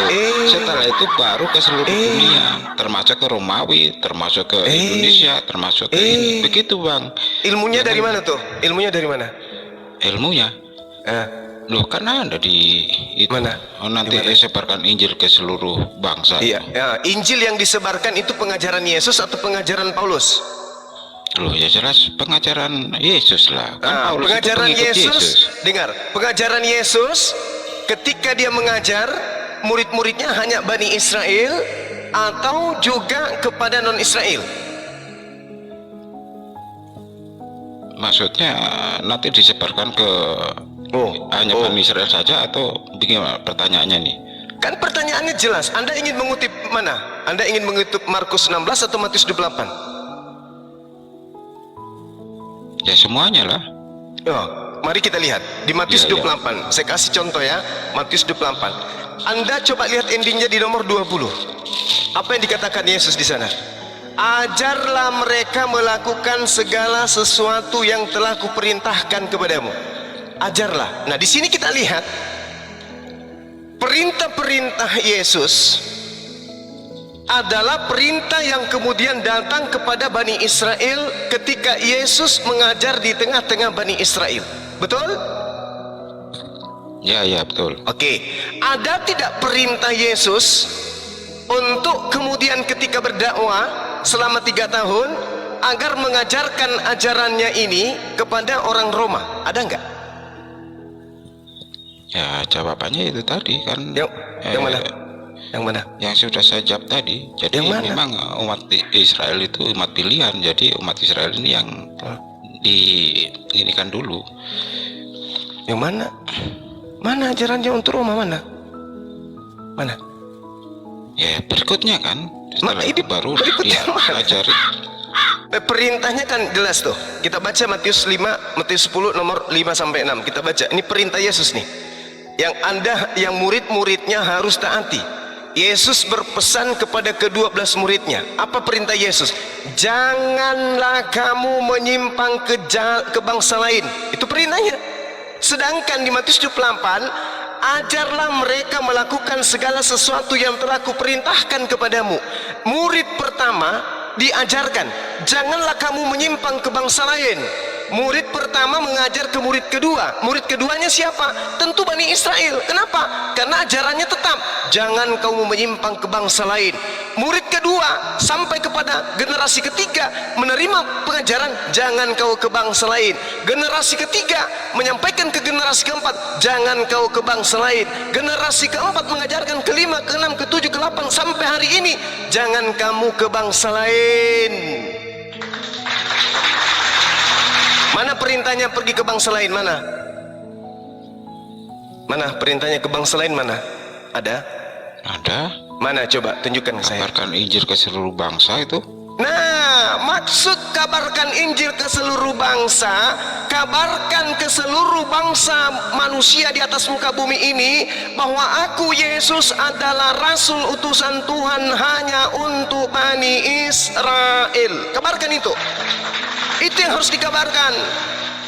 Itu apa yang keluar dari mulut Yesus, itu yang harus dikabarkan. Makanya kami orang Indonesia Islam mengaku dan mendengarkan berita bahwa Yesus diutus hanya untuk Bani Israel saja.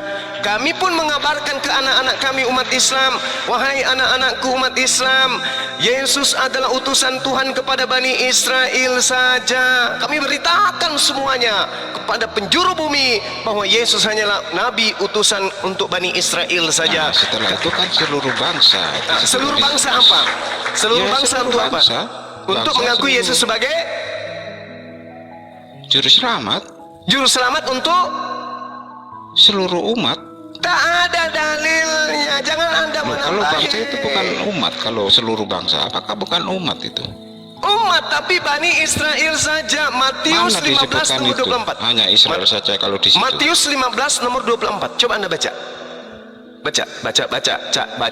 Ya, Baca. sabar. Oke. Matius 15:24.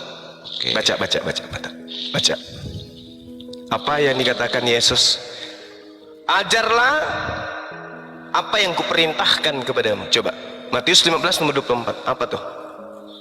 Jawab Yesus, aku diutus hanya kepada domba-domba yang hilang dari umat Israel. Tetapi, entah, ini harus dibaca seluruhnya. Oke, silakan. Saja. Silakan. Ya, saya baca dulu. Lanjut. Iya, silakan. Ada perempuan dari Tiros dan Sidon di situ, dari tanah Kanaan. Terus baca terus. Tetapi perempuan itu mendekat dan sujud menghormat kepada Yesus sambil berkata, "Tuhan, tolonglah aku." Oh iya, ini kan untuk menguji keimanan ini. Keimanannya betul. betul lah. Tetapi Yesus menjawab, "Tidak patut mengambil roti yang disediakan bagi anak-anak dan melemparkannya kepada apa? Kepada apa? Kepada apa? Ini Kepada apa? Dok. Kepada dok-dok. Berarti di luar Yahudi Yesus menganggap apa? Ya, ini untuk menguji keimanan perempuan itu. Lihat, diuji imannya, betul. Diuji. Di luar Yahudi Yesus menyebutnya apa? Anjing. Anjing. Aku takut ini aja mau bilang begitu tuh, takut nanti bisa rungkat Kata atau apa. perempuan itu, dengarkan. Kata perempuan itu, "Benar, Tuhan." Jadi Yesus mengatakan dirinya adalah guguk, perempuan mengakui bahwa dirinya guguk. "Benar, Tuhan." Tetapi bukankah sampah yang jatuh dari meja tuannya itu dimakan oleh guguk? Maka Yesus menjawab dan berkata kepada, "Hai ibu, besar imanmu. Maka jadilah kepadamu seperti yang kau kehendaki." Sekarang saya tanya kepada saudara, apakah saudara guguk atau domba? Jawab. Ya, ini kan Jangan ini kan. Ini kita berbicara mengenai ruas dan bidang pengajaran Yesus. Sekarang saya tanya, apakah iman saudara benar seperti benarnya iman wanita tersebut? Apakah Anda mengaku diri Anda adalah guguk atau mengaku sebagai domba? Betul. Anda guguk atau domba? Tapi ini tujuannya untuk ini kan imannya. Apakah sekarang saya tanya kepada saudara, ini untuk menguji iman saudara. Seperti itu, tapi imannya tetap teguh. Makanya sekarang saya tanya kepada saudara, apakah saudara imannya betul bahwa Anda adalah guguk? Baca di ayat 28-nya. Saya baca. Yesus menjawab dan maka Yesus menjawab, "Hai ibu, besar imanmu." Nah, ini menguji tentang iman ibu itu mengaku dirinya guguk atau mengaku domba? Jawab. Itu gini loh. Jadi Yesus berkata keras seperti itu untuk menguji keimanannya. Ternyata ibu ini imannya besar, makanya besar imanmu. Kenapa Yesus mengaku imannya besar? Kenapa Yesus mengaku imannya besar wanita itu? Karena menguji keimanannya. Kalau dia dikatakan seperti anjing tadi, dia langsung dia mentalnya atau imannya jatuh atau ini berarti iman ibu itu besar. Maka jadilah seperti apa yang kau kehendaki. Ibu itu menghendaki apa? Setelah perempuan ini menerima apapun apa yang dikatakan Yesus seperti itu, tapi imannya tetap yakin bahwa dia percaya gitu loh, bahwa dia percaya bahwa percaya Yesus itu akan menyelamatkan. Buktinya apa? Loh, ini anaknya. Menyembuhkan, bukan menyelamatkan. Ini arah aja ini. Sekarang kalau Anda yang sebagai wanita tersebut, Anda dikatakan oleh Yesus tidak patut mengambil roti yang disediakan bagi anak-anak dan melemparkannya kepada guguk. Anda terima tidak Anda disebut sebagai guguk? Ya, terima saja. Berarti iman Anda benar. Anda ingin ditumbuhkan rambutnya sama Yesus? Ya, maka seketika rambut Anda tumbuh.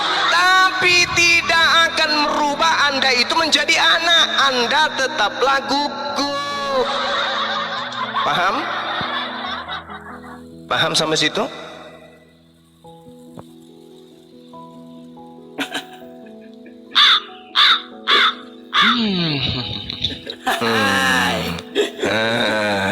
Jadi ajaran Yesus itu hanya untuk domba Israel. Makanya dia mengaku, aku hanya diutus kepada domba-domba yang sesat dari umat Israel. Satu, Yesus berpesan kepada muridnya, janganlah kamu menyimpang ke jalan bangsa lain atau masuk ke dalam kota orang Samaria, melainkan pergilah kepada domba-domba yang sesat dari umat Israel. Kalau umat Israel itu ada di Papua, maka muridnya disuruh ke Papua. Kalau domba Israelnya itu ada di Belanda, maka dia harus ke Belanda. Kalau domba-domba yang sesat itu ada di Jepang, maka dia harus ke Jepang. Bukan kita yang mengaku-ngaku sebagai domba, yang jelas-jelas kita ini bukan Bani Israel. Israel itu artinya apa? Israel itu jelas adalah Bani Yakub. Ya, arti Israel itu apa? Arti Israel jelas itu adalah keturunan dari Bani Yakub. Nah, terus apa? Israel itu artinya umat yang diselamatkan. Ya. Umat yang diselamatkan di sini siapa? Bani Yakub atau Bani Edom? Seluruh umat lah. Umat itu jangan hanya untuk Israel saja. Ngaco. Arti Israel itu harus tahu apa Israel itu. Apa Israel? Apa Israel? Itu tadi yang sudah saya sebutkan tadi. Apa? Dari kata apa itu Anda sebutkan sebagai arti seperti itu? Allah menyelamatkan. Allah menyelamatkan. Menyelamatkan siapa? Ya, seluruh umatnya, ciptaannya. Kalau Anda menggunakan bahasa Anda sendiri mungkin bisa, tapi kalau Anda menggunakan akar kata Ibrani, tidak seperti itu artinya Israel itu. Israel terdiri dari dua kata, El dan Isra. Isra artinya hamba yang dekat atau teman dekat atau teman akrab, sedangkan El itu adalah Tuhan. Berarti Israel artinya hamba yang intim kepada Tuhan. Tuhan siapa? Tuhan Elohim. Apakah Anda intim kepada Tuhan Elohim? Tidak, sunat aja kagak ente. Betul? Itu intim lah secara rohani, bukan tentang sunatnya, tapi tidak hati. bisa. Yesaya 52 nomor 1, sunat itu haram menyelamatkan. Haram hukumnya orang yang tidak bersunat menginjakkan kaki di tanah Yerusalem. Yehezkiel 44 nomor 9, haram hukumnya orang yang tidak bersunat masuk ke tempat bait suci Elohim. Wahyu 21 nomor 27, haram hukumnya orang tidak bersunat masuk surga. Bagaimana mungkin Anda mengatakan intim secara rohani sementara perintah-perintahnya Anda tak langgar? Anda langgar semua perintahnya. Gimana mau intim kepada Tuhan? Sunat aja kagak. Sementara di situ disebutkan bahwa sunat adalah menyelamatkan. Yang menyelamatkan adalah iman. Loh, kalau Anda beriman berarti Anda percaya kepada perintahnya. Kalau Anda percaya kepada perintahnya berarti Anda harus melakukan apa yang diperintahkan. Kejadian 17 nomor 14, barang siapa yang tidak bersunat maka dia harus dibunuh. Siapa yang memerintahkan itu? Elohim. Terus ente bersunat gak? Tidak. Jadi kembali kepada tema. Tolong. Ya, silakan. Tolong Anda lalat. Wahyu 21 ayat 27 Anda bilang tadi apa? Yang tidak bersunat tidak masuk surga. Yes, betul. Tolong bacakan ayatnya. Apakah memang seperti itu tertulis di situ? Baik. Kita bacakan. Oke, Anda sudah baca? Anda sudah baca? Ya, sudah. Oke, apa yang diterangkan di sana rupanya? Apa yang diterangkan Tetapi di sana? tidak akan masuk ke dalamnya sesuatu yang najis. Najis itu apa? Masuk ke dalamnya sesuatu yang najis atau orang yang koinos. Oke. Udah, tunggu dulu, biar saya bacakan dulu. Oke, silakan. Atau orang yang melakukan kekejian atau dusta. Tetapi hanya mereka yang namanya tertulis dalam kitab kehidupan anak domba. Anak domba berarti anak Israel. Anda kah Bani Israel kah ente? Baik itu. Oke, mari kita baca. Jadi di dalam Wahyu 21 itu, di dalam Wahyu 21 di situ ada kata koinos. Berarti di sini apa? Gimana? Apa? Secara langsung ataupun tersurat di dalam Wahyu 21 ayat 2 dikatakan bahwa orang yang tidak bersunat tidak masuk ke dalam kerajaan sorga. Oke. Di situ Anda perlu ralat ya. Itu nggak ada. Oke, sekarang giliran saya, boleh?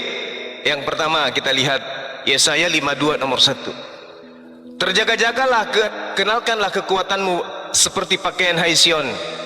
Kenakanlah pakaian kehormatanmu hai Yerusalem, kota suci, sebab tidak seorang pun yang tidak bersunat atau apa? Atau najis. Apa kata najis ini dalam bahasa Ibrani? Tame. Apa kata tame dalam bahasa Yunani? Najis dalam bahasa Yunani koinos. Tame dalam bahasa Ibrani, koinos dalam bahasa Yunani. Apa artinya najis? Kita lihat, orang-orang yang tame, yang tidak bersunat atau orang najis tidak boleh masuk ke dalam kota Yerusalem.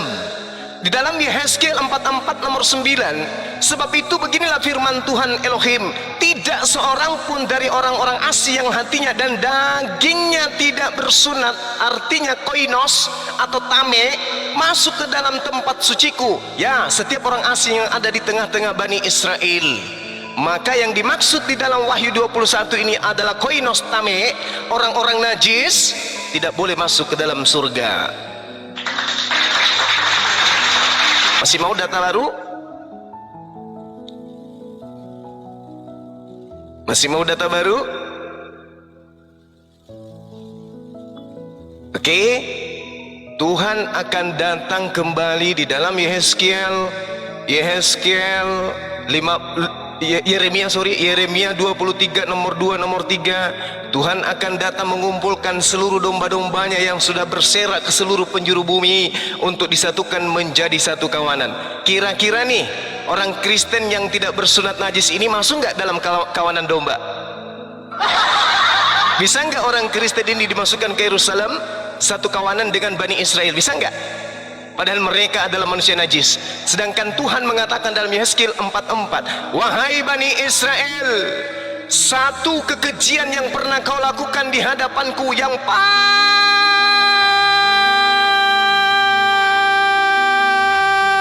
kubenci, yaitu engkau memasukkan orang-orang najis tak bersunat ke dalam upacara pengorbanan bait kudusku.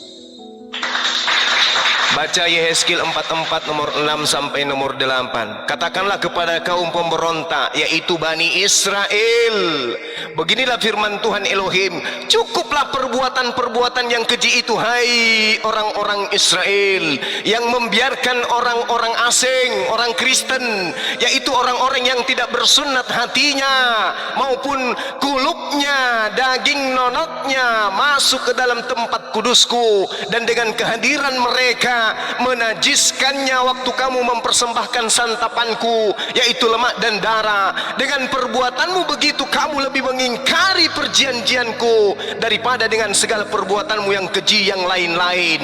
Artinya Tuhan sangat membenci kemudian orang-orang yang tidak bersunat, apalagi sampai mereka dimasukkan ke dalam tempat suci. Kalau di tempat suci hanya bangunan Baitel, Tuhan murka semurka-murkanya kepada Bani Israel. Jangan pernah mimpi orang yang tak bersunat ini masuk ke dalam surga.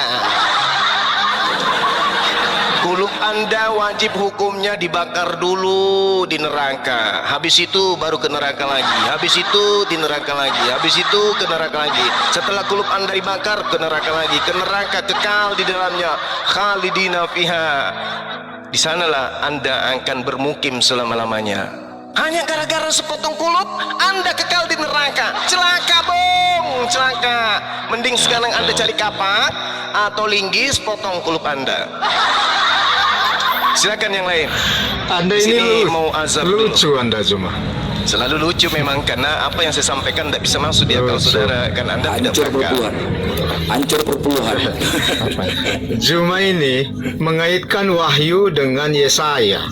Sementara di sini kata-kata najis nggak sesuai dengan kata-kata najis yang ada di dalam Yesaya. Oke. Bagaimana Anda menarisikan satu kata yang ada di dalam konteks yang berbeda? Itu adalah kesimpulan yang bodoh, saya rasa. Oke, baik. Apa-apa. Sekarang saya tanya kepada saudara, apa sebabnya? Sekarang saya tanya, apa sebabnya kemudian Paulus mengatakan orang-orang yang tidak bersunat itu adalah orang yang hidup secara kafir? Apa sebabnya? Jawab saya.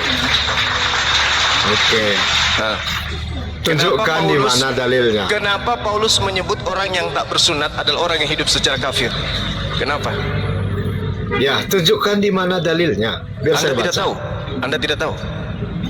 Jangan ngatain saya bodoh kalau gitu. Karena saya yang paham Bible, ente hanya umat Anda nggak paham.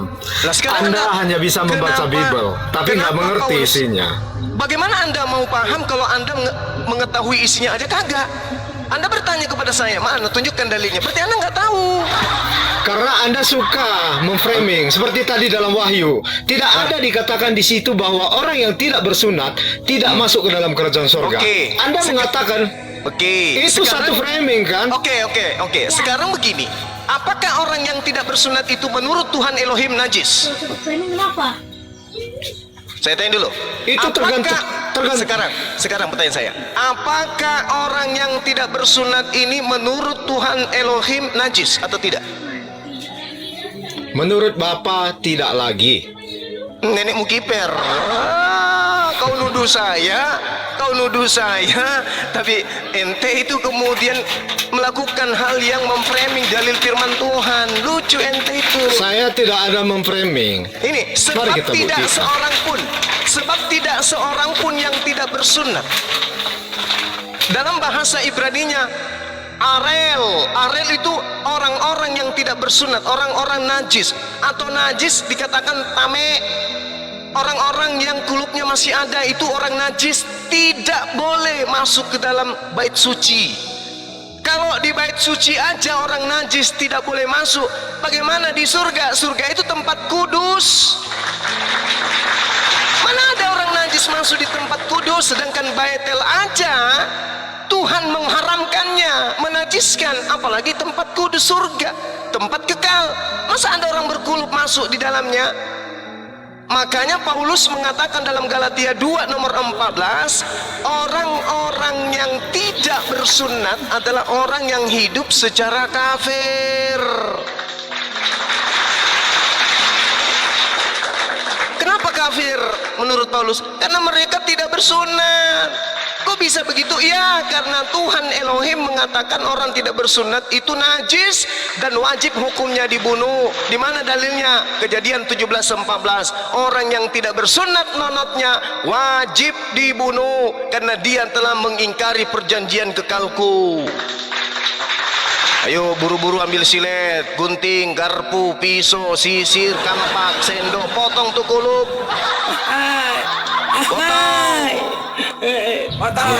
Kamu kayak B2 juga tidak sunat. Saya pamit asar dulu 10 menit, silakan dilanjut sahabat-sahabat yang lain. Sunat Glenn. Sunat. Begini. Kawan ini, Juma dan pendeta Hutapea ini hanya bisa membaca Alkitab tanpa mengerti isinya. Mengapa saya berkata begitu? Anda mencampur adukkan hukum yang ada di perjanjian lama dengan perjanjian baru. Memang betul kata si Juma tadi bahwa di perjanjian lama orang yang tidak bersunat itu najis hukumnya karena dia telah melanggar perjanjian Allah dengan Abraham. Tetapi di perjanjian baru, apakah harus bersunat untuk orang di luar Israel? Tidak, karena di perjanjian baru kebenaran mengenai bahwa kematian Yesuslah jalan keselamatan itu, bukan lagi melalui pemenuhan hukum Taurat. Oke. Saya berkata kepada Anda nggak mengerti. Anda hanya bisa membaca Alkitab. Kalau kau mengerti apa isinya. Sebentar. Kalau kau mengerti Kisah Para Rasul 2 ayat 31, ya, Daud berkata tentang kebangkitan Mesias, bahwasanya dia tidak ditinggalkan di dalam dunia orang mati, bahkan dagingnya pun tidak mengalami kebinasaan. Pertanyaannya, di manakah kulupnya Yesus? Mati kau. Manakah kulupnya? Hah? Mana? Di mana? Begini Blender. Kau perlu makan telur setengah masak. Nggak bisa jawab kan? Di manakah bahwasanya dagingnya tidak mengalami kebinasaan? Manakah kulupnya itu merupakan daging? Ayo kau, mana? Minum telur setengah masak 2 kali 1. Maksud kau. Ya itu makanya. Terkejut di situ Yesus, terkejut dia ketika ditengoknya. Iya, ini aku dulu disunat. Ketika dia membaca Bible ini stres dia. Iya, dagingku kan tinggal. Kalau ini tinggal nggak sesuai dengan Bible ini, terpaksa dinelpon kurir. Kurir, kirimkan dulu paket daging ke langit. Sampai sekarang kurir nggak balik-balik, hancur. Mati kau. Mana dagingnya?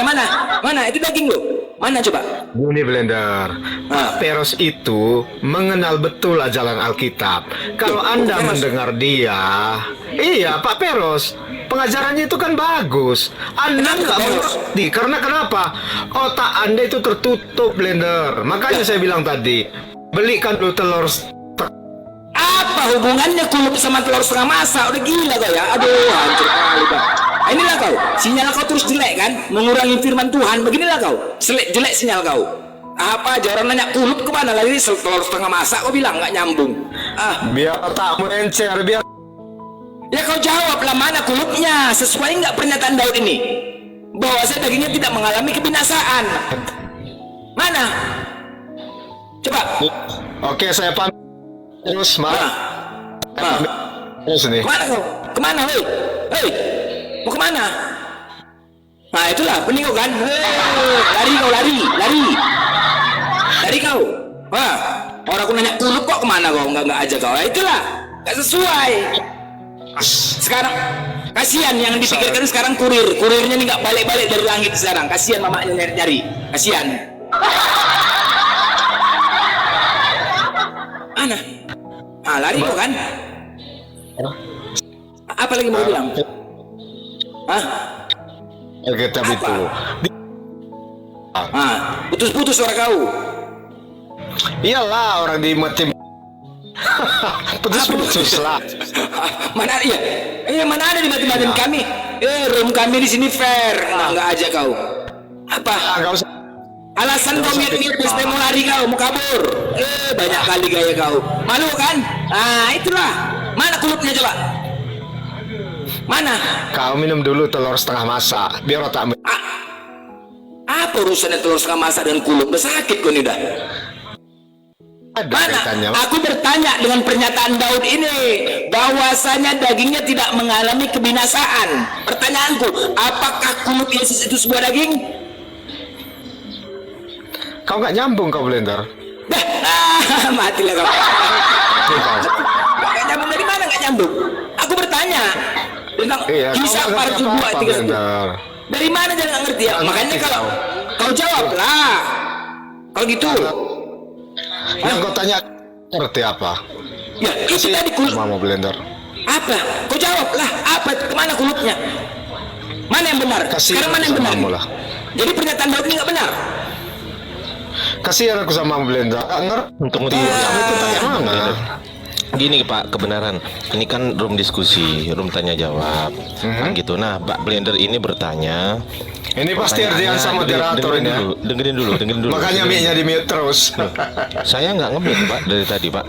Gimana sih Bapak? Udah, nggak sobong. Loh, enggak. Ini ada pertanyaan dari Bang Blender. Di mana kulupnya Yesus sekarang? Itu pertanyaan Pak. Silakan dijawab Pak. Jangan mengalihkan pembicaraan ke telur setengah matang, itu nggak nyambung Pak, nggak dewasa Pak. Yang dewasa lah Pak. Biar Blender mengerti. Ya sudah. Kalau dia minum, sekarang gini. Sekarang pertanyaan itu saya wakili Pak. Sekarang pertanyaan itu saya wakili. Di mana kulupnya Yesus sekarang yang katanya Daud itu adalah tidak akan binasa atau kekal Pak? Di mana sekarang Pak? Silakan jawab Pak. Oh itu ya. Iya. Di mana? Kemarin kulupnya berapa senti dipotong? Biar nanti saya terangkan. Dijawab dulu Pak. Itu sentimeternya nanti aja. Iya. Biar saya terangkan. Biar nanti saya terangkan bahwa ukurannya itu nggak berkurang. Berapa sentimeter ukuran kulupnya kemarin? 10 senti. Di mana tertulis? Nah, di mana tertulis juga bahwasanya ada sentimeteran di situ. Ayo. Ya udah, Anda yang menanya soal kulup. Nah, disunat Anda harus menerangkan dulu. Yesus kan disunat. Bener kan? Kan tertulis disunat, itu Yesus disunat. Betul. Nah, pertanyaannya adalah yang ditanyakan bukan ukuran ini, Pak, tapi di mana?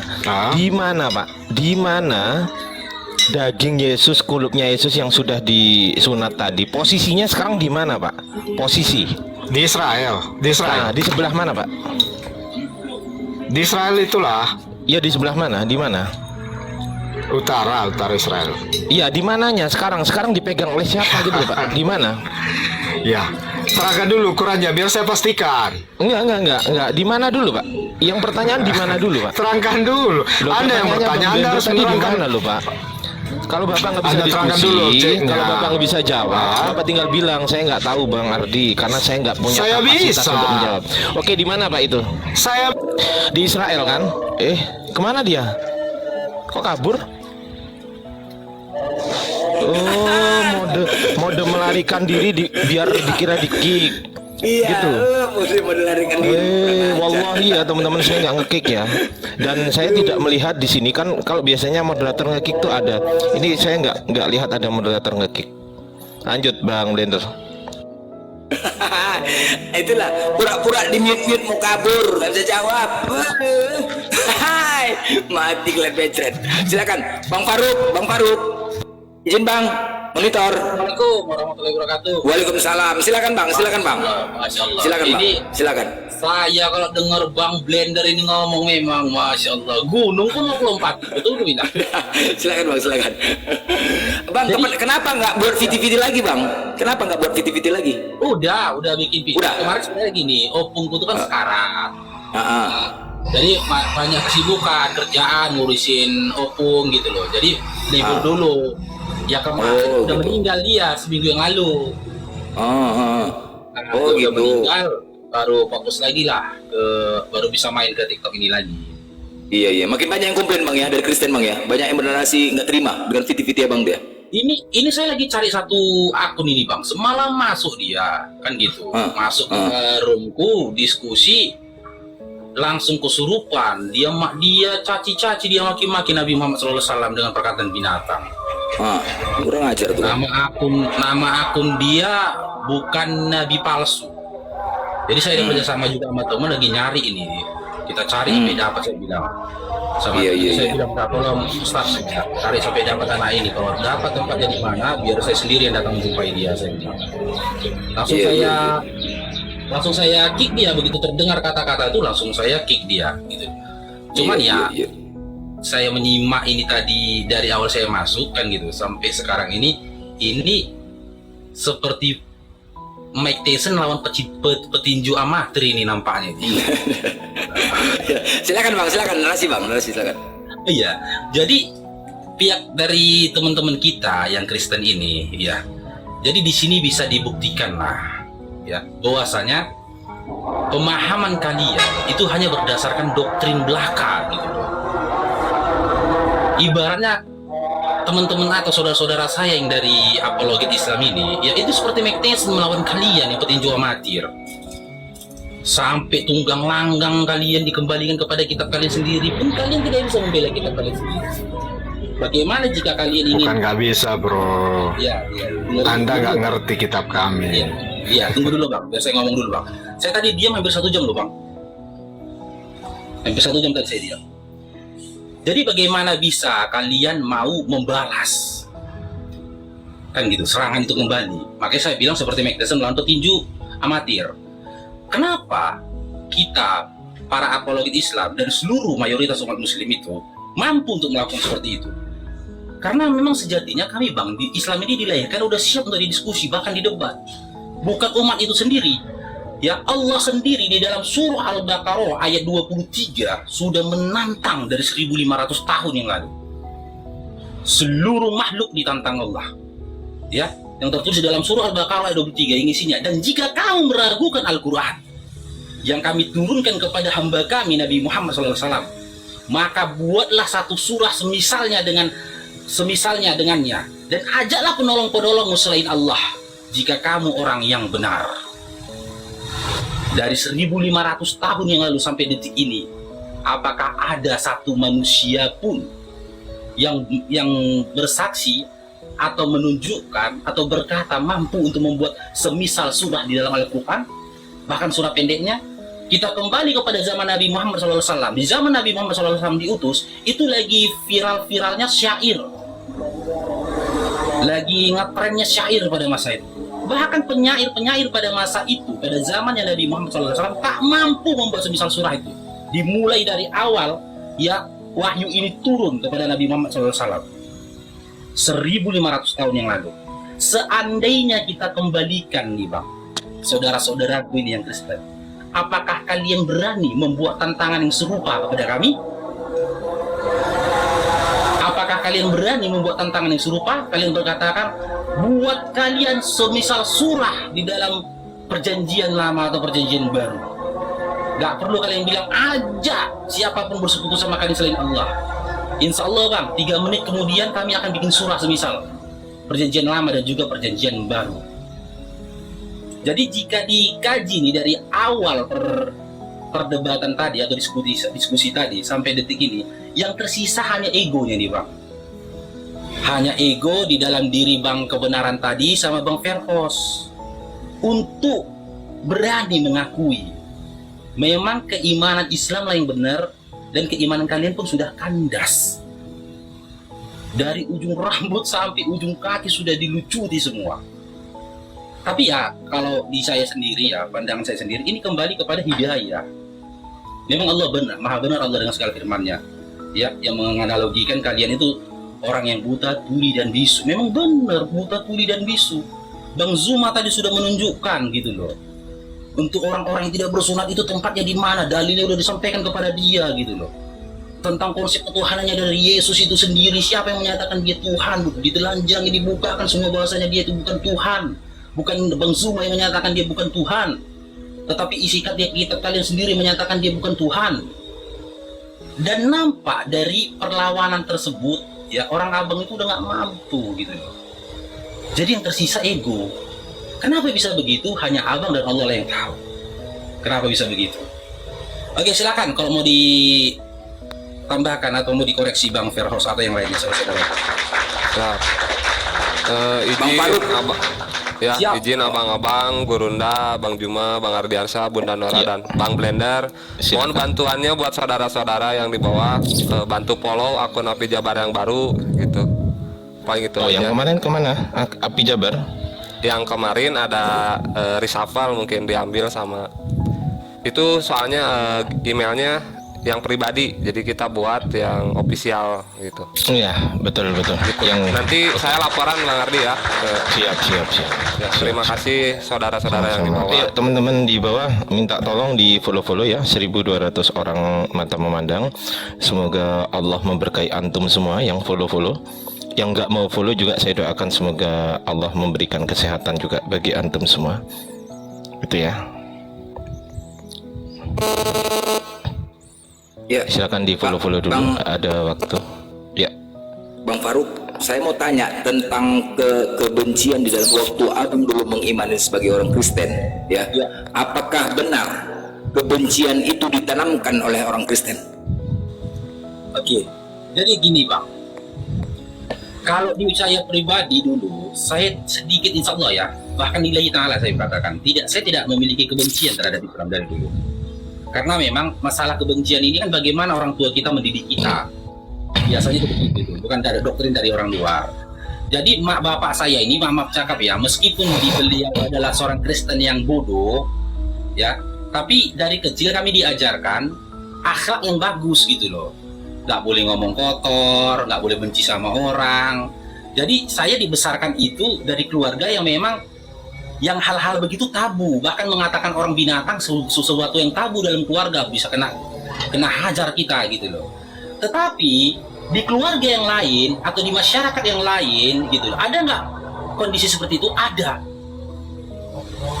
doktrin itu tadi ada. Dan ini terasa di saat kapan? Di saat bulan Ramadan. Tapi kebencian itu, olok-olok itu mereka lakukan atau orang-orang dulu lah ya, di zaman saya dulu saya dengar ya, mereka itu tunjukkan di belakang. Contoh di saat mana? Di saat adzan berkumandang. Mereka mengolok-olok dengan perkataan yang tidak ada. Tapi kalau saya pribadi nilai ta'ala nggak ada dari dulu bang, nggak ada. Bahkan saya dulu gini, sering saya bercerita juga di room saya. Bahkan setelah saya kandas di agama saya dulu, sehingga saya nyatakan bahwasanya Yesus itu adalah seorang utusan ya dari Bible yang saya baca. Saya hampir 1 tahun itu tidak punya agama. Padahal di sekitar saya itu ada muslim, teman-teman saya semua muslim. Tapi saya tidak memandang, jangan-jangan ini yang agama yang benar, enggak gitu loh. Hampir 1 tahun saya tidak beragama. Saya tidak percaya itu gitu loh, Yesus itu Tuhan. Tuhan, saya lagi mencari ini Tuhan yang benar mana ini? Agama yang benar mana ini? Gitu loh. Hingga akhirnya ya itu kejadian di bulan Ramadan juga, waktu saya mau berkunjung ke rumah teman waktu lajang juga, saya dengar suara adzan, saya lihat gitu loh. Orang-orang berbondong-bondong pergi ke masjid. Dan di waktu itu saya ingat di dalam Bible atau di dalam perjanjian lama, tadi perjanjian baru, ya ada tertulis bahwasanya orang-orang yang berupaya mendekatkan dirinya kepada Tuhannya. Ya ini jangan-jangan ini gitu loh. Tapi kalau perihal kebencian itu ada nggak? Ada, saya lihat, tapi bukan di diri saya dulu gitu loh, Lego Blender. Ya benar. Jadi memang banyak hasil survei ya setelah orang-orang yang mu'alaf itu. Banyak mereka kebencian ditanamkan. Salah satu hujatan-hujatan, mereka selalu menghujat. Ketika kita berdialog, mereka selalu menghujat. Sesama satu iman aja saling menghujat, apalagi beda iman. Jadi ketika kita bertanya kepada orang-orang yang mu'alaf itulah mereka typing di bawah, dikatakan kita menyembah batu, macam lah satu batu, tapi mereka nggak sadar kalau Tuhan mereka adalah gunung batu yang kekal. Tentang Ka'bah, tentang batu, dan kepunyaan Allah lah timur dan barat, maka kemanapun kamu menghadap, disitulah wajah Allah. Sesungguhnya Allah maha luas rahmatnya, lagi maha mengetahui. Ingat ya, ketika kalian bertanya tentang batu dan Ka'bah, tahun 930 sampai 951 Hajar Aswad pernah hilang, dicuri dan disembunyikan oleh kaum Syiah. Ingat ya, pernah dicuri. Apakah dengan hilangnya batu itu lantas umat Islam berhenti sholat? Apakah berhenti sholat? Tidak berhenti sholat, tetap melaksanakan sholat selama 21 tahun. Hilangnya batu itu, umat Islam tetap menjalankan sholat. Artinya bukan batu itulah sebagai Tuhan kami, dan bukan batu untuk disembah. Dan kemudian sampai saat ini para petugas naik dan berdiri di atas Ka'bah ketika mengganti kiswah kain kelambu, dan kemudian di situ para petugas naik dan menginjak-injak Ka'bah. Apakah kalau memang itu benar Tuhan, pastilah Nabi Muhammad akan melarang. Saat azan dulu berkumandang di atas Ka'bah, pastilah Nabi Muhammad mengelarang, tidak boleh menginjak-injak Tuhan. Fakta itu bukti kepatuhan. Ketika kita diperintahkan oleh orang tua, hei, pergi kau ke sana, kau lakukan sesuatu, kita lakukan. Karena apa? Karena kepatuhan kita terhadap orang tua. Ketika contoh, misalnya kau cium dia itu, misalnya kau cium komputer itu, bukan berarti kita menyembah komputer. Itu bukti kepatuhan kita terhadap orang tua.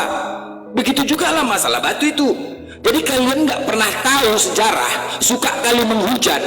Jangan menghakimin kalau tidak mau dihakimin. Ingat ya, batu di Yeskiel, Tuhan Allah kita gunung batu yang kekal. Ingat itu. Jangan sekali-sekali menghakimin kalau tidak mau dihakimin. Banyak yang belajar. Jangan kebodohan itu jangan ditanamkan. Kasihan anak keturunan. Yang namanya firman Tuhan itu, seperti Bang Faruk tadi mengatakan, diajarkan kebaikan, selalu mengajarkan kebaikan, kata-kata yang baik. Nah, sekarang kita bahas, apakah di kitab kalian itu kata-kata yang baik? Oh tidak, bagaimana mungkin firman Tuhan mengatakan seperti itu? Auratnya seperti aurat keledai, jakarnya seperti jakar kuda. Ini pernyataan firman Tuhan loh. Ini firman Tuhan. Apakah pantas firman Tuhan seperti itu? Apakah pantas? Tidak pantas. Makanya dikatakan firman Tuhan. Mana firman Tuhan kayak gitu? Tidak pantas. Coba Peros, pantas kayak gitu? Iya. Coba kau jelaskan kalau pantas ya, silakan. Ya pantas lah, itu kan yang memberi pengajaran gitu. Hah? Apa yang pantas kayak gitu? Pantas? Hah? Menyingkap auratmu di hadapan mereka sehingga mereka melihat seluruh kemaluanmu, susunya dijama-jama dan ada keperawanan dipegang-pegang. Pantas gak? Apa nggak ada kata-kata Tuhan yang lain selain itu? Sedangkan Tuhan mengajarkan perkataan yang baik-baik, tetapi Tuhan sendiri pun berkata tidak baik. Apa nggak ada? Yang bilang nggak pantas siapa? Ya, kau pantas kayak itu kau bilang. Nah itulah, ketika otak sudah ditutup, hati sudah ditutup, yang tak pantas kau nggak pantas. Beginilah. Ya, kan tanya, yang bilang nggak pantas siapa? Izin silakan. Saya 1,5 jam lebih jam, boleh nggak masuk? Saya 1,5 jam, boleh nggak? Silakan Kak Ardi, maaf, aduh saya tadi sampai ini ya. Lanjut. Iya, saya 1,5 jam lebih saya diam tadi. Boleh nggak masuk? Dan begini, afwan saudaraku, Kang Faruk, saya izin sebentar untuk saudara-saudaraku yang di bawah, sekali lagi bantu di follow ya akun API Jawa Barat sebelum Pak. Alhamdulillahirrabbilalamin. Demikian tadi akhir perdebatan kali ini, dan kita tahu sendiri bagaimana umat muslim selalu dibantah saat membaca biblosnya mereka. Oke teman-teman, akhirnya semua kembali pada diri kita sendiri, menilai mana yang baik dan mana yang tidak patut untuk dicontoh. Semoga kita menjadi Islam yang istiqomah, Islam yang kafah sampai akhir hayat nanti. Akhirnya, salam satu Tuhan, la ilaha illallah, jaya Islam, jaya Indonesia. Usikum wa nafsi bitaqallah. Wassalamualaikum warahmatullahi wabarakatuh.